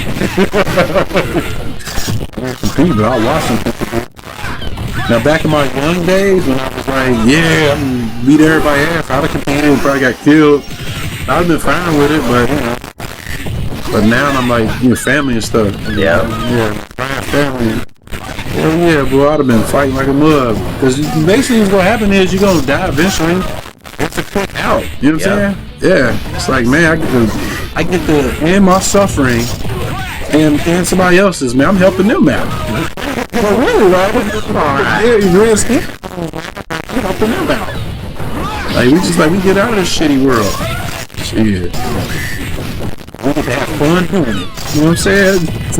Well, look, we gotta do the, hey, like, see, this is how I want it, man. Like, my limit, I want to do the Klingon ritual dance with them. That's what I want to do.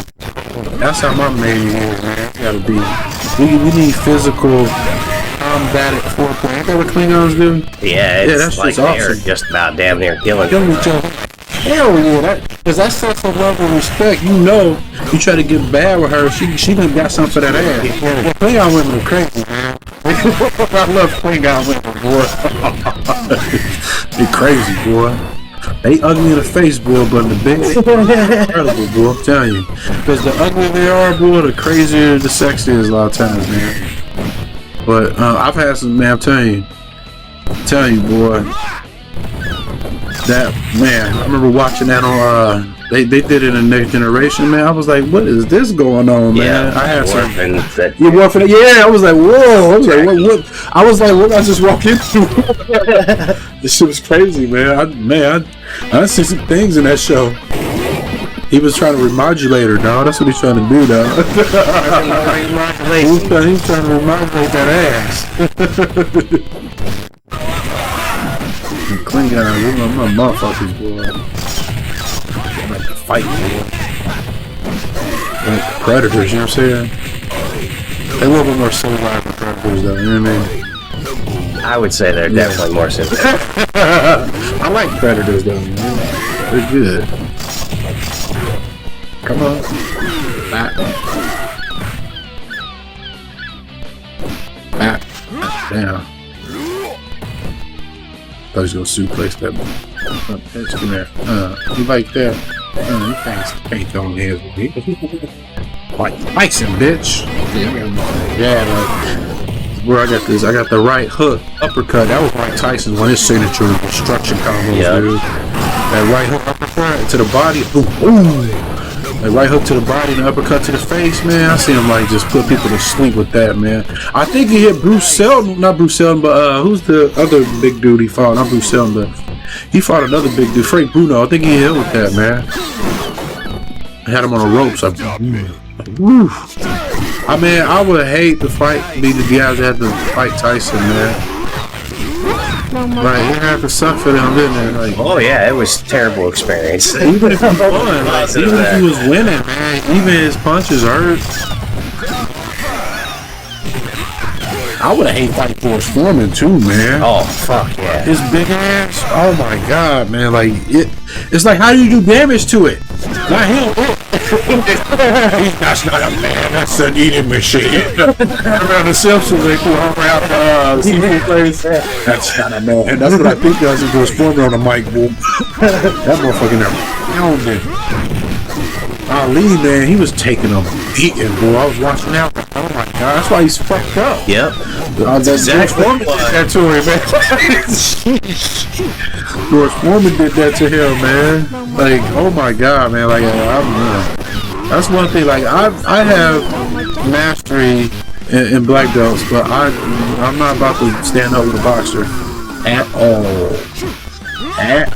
Man, they fucking punch too fast.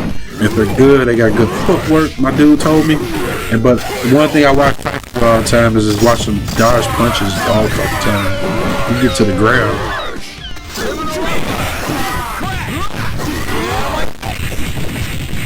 Gotcha, bitch. Oh, he's fucked. Get out of my face! Oh, that's beautiful. Get out of my face!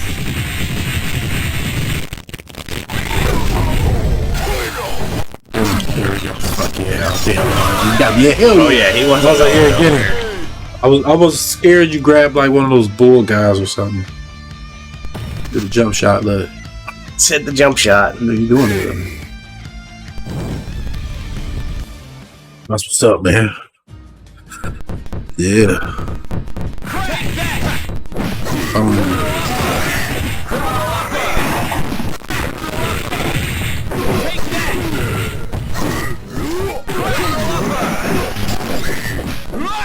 You know what else they need to do? Put the fucking xenomorphs in this game, are there? Yeah. Playing that Aliens vs. Predator when you do All Stars. No, they ain't no xenomorphs in there, is it? Sorry? I don't think so. No, I think you're right. Yeah, it's just them dudes and them loaders. Yeah, the loaders and the people with guns. Yeah. Why ain't they should put those xenomorphs in here, man. That'd be awesome. Oh shit, we got the predators, right? Yeah. And you can grab the xenomorph, so there is an animation for it. Man,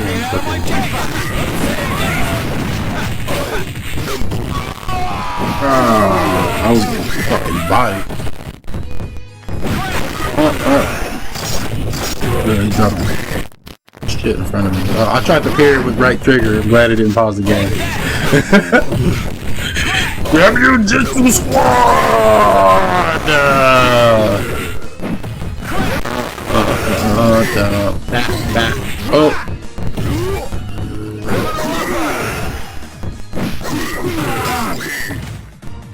I got him.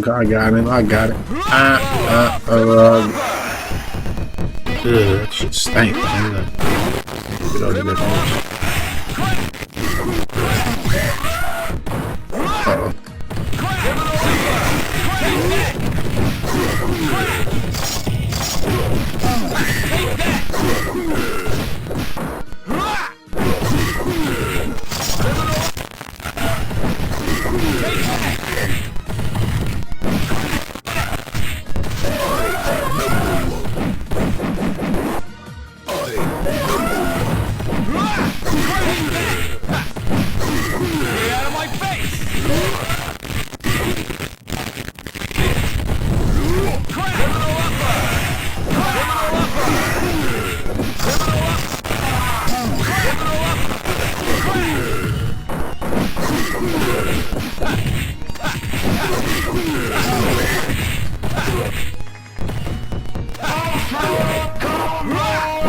I'll hit Ultra, I didn't know that. Yeah. The criminal upper gets a lot of hits. Yeah. They get like 13 per rep. No, just the tornado, look. Look, this gets a lot of hits. Alright.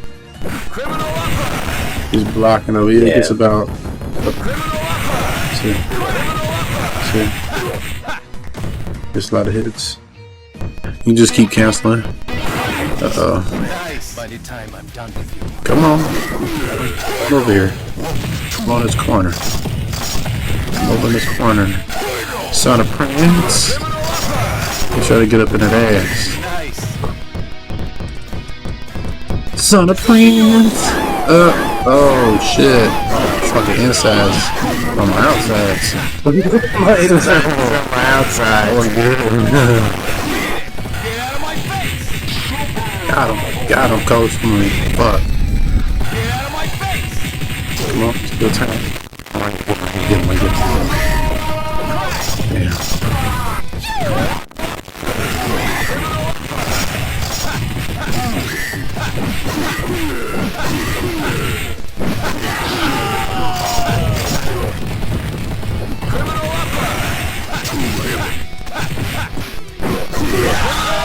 Man, I got both of them. Yeah. That was a long ass combo. 69 hits. That shit was sexy.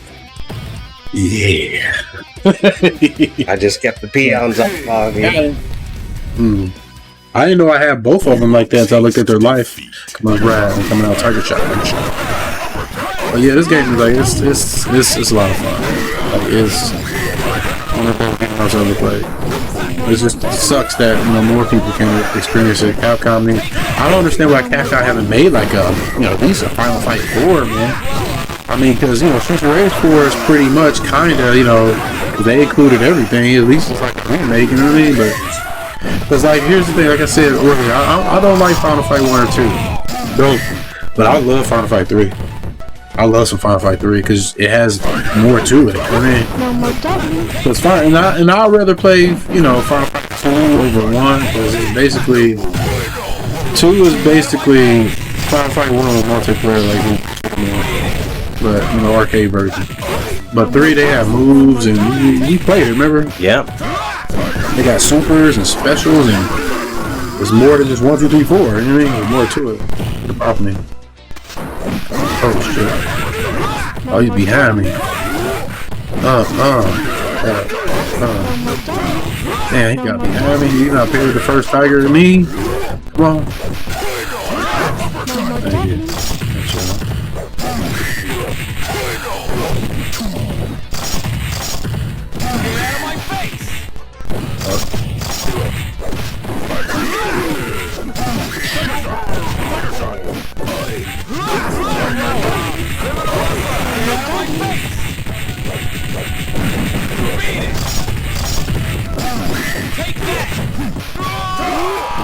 Damn it. Penis hurt it after that, boy. He hit me in the nuts. I was straight there, my legs open like that.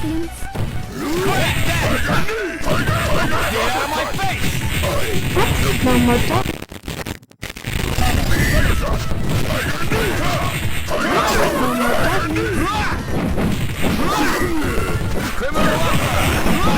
Damn, all the knives, boy. I just brush it.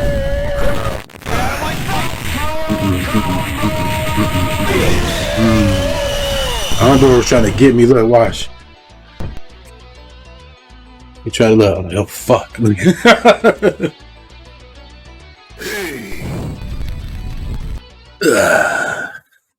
The Andor, he was trying to put the penis in. Uh oh, watch out, dog. Woo. All the deaths, all the deaths. And I will teach you the way to go.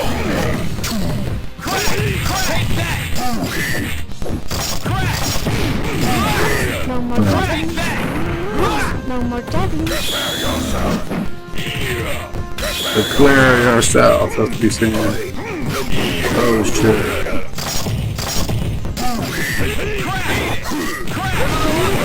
Stab him with a knife. Oh shit. I said super.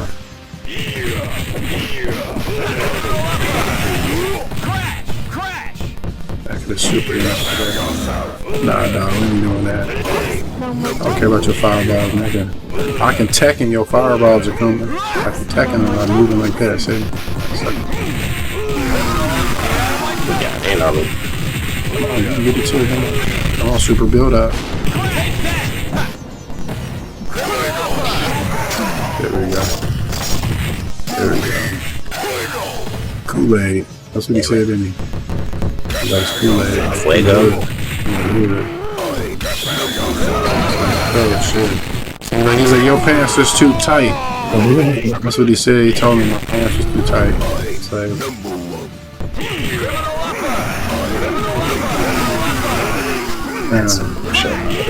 Puma does, man. He's like, he hit you like a boss, man. He showed that fist of yeah. Fist.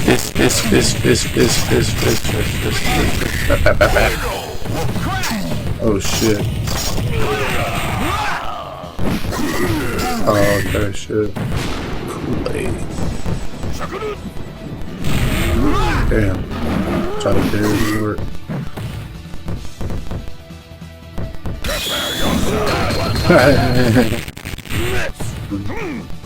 He has sex with your soul. He's like, give it to me now. Birdie on that freaky shit. Enjoy it is fakey. I can't carry it. Fellatio you to death. Fellatio you to death. He dead.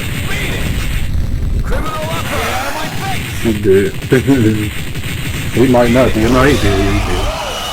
Yeah, fist right up his ass. That's what you get for not giving me the fellatio. I want it all. I'm like the dude off 300. I want it all. I want it all. They had to make that short and sweet because I was like, he ain't about to get up and touch my body, man. He was like, yeah. I mean, because I might like it too much. That's why I like to get rid of him. Is that why?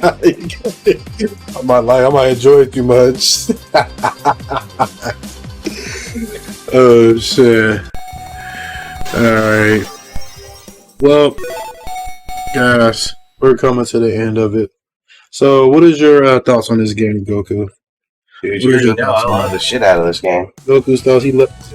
We play It it all sucks the that it's time. not on console. It sucks that it's not on console. But, you know, we can do it.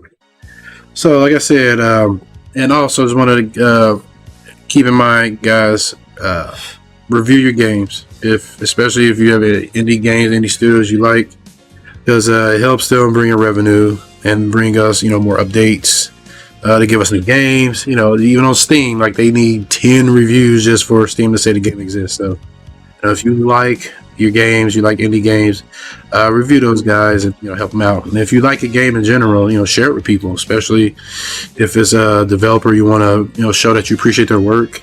Even non-commercial stuff like this, if you're happy with it, you enjoy it, share it with other people, because these are some of the most passionate people out there. Because they're putting their own time, and they have full-time jobs. Yeah. They got shit going on. They got life shit that gets in the way. Like And Kamikaze, he started. Focus on this. Still. Yeah, and they still able to focus on this. Like Kamikaze was he was working on TMNT Cross Justice League. He was working on it, and his he got engaged, and then he got married, and had a kid. So yeah, and he said he had put all the spare time he could into it, and money. Like I'm sure these guys no different, man. They putting all their time and money into this. So these are some most passionate people out there. So show them some love. So, but yeah, thanks for hanging out. I'm glad you guys were able to join us. We hope you had fun. Apologies for the the audio stuff. Like I couldn't control that. That's a Windows problem. But yeah, we hope you have fun. Tune in again next month for more. This stream is and as well as all the information I listed, links and descriptions to the game, where you can find the stuff will be found in the description of the YouTube video once I upload it there. And speaking of that, where can they find you, Goku? I am Son Goku Black 81 on Twitch, and Goku Black, I guess the hashtag 6570 on Discord. All right, so you can. I'm going now. So you can find me, obviously, Kev the Galaxybender, twitch.tv/Kev _ the Galaxybender. You can find me at Twitter at Kev Galaxybender, YouTube Kev the Galaxybender. So we usually do one show a month, like I said, usually the third Saturday of the month. But things can come up sometimes to change that. But usually one show a month, because it usually takes a long time to. Because if I had nothing else to do, then it wouldn't be that bad. But with work and shit, it's always a lot of shit, and helping out Tanuki, so it's always a lot of shit we got to do. So with that being said, thanks again for tuning in. We see you guys all again next month. Stay safe. Goku and Kev the Galaxybender signing off.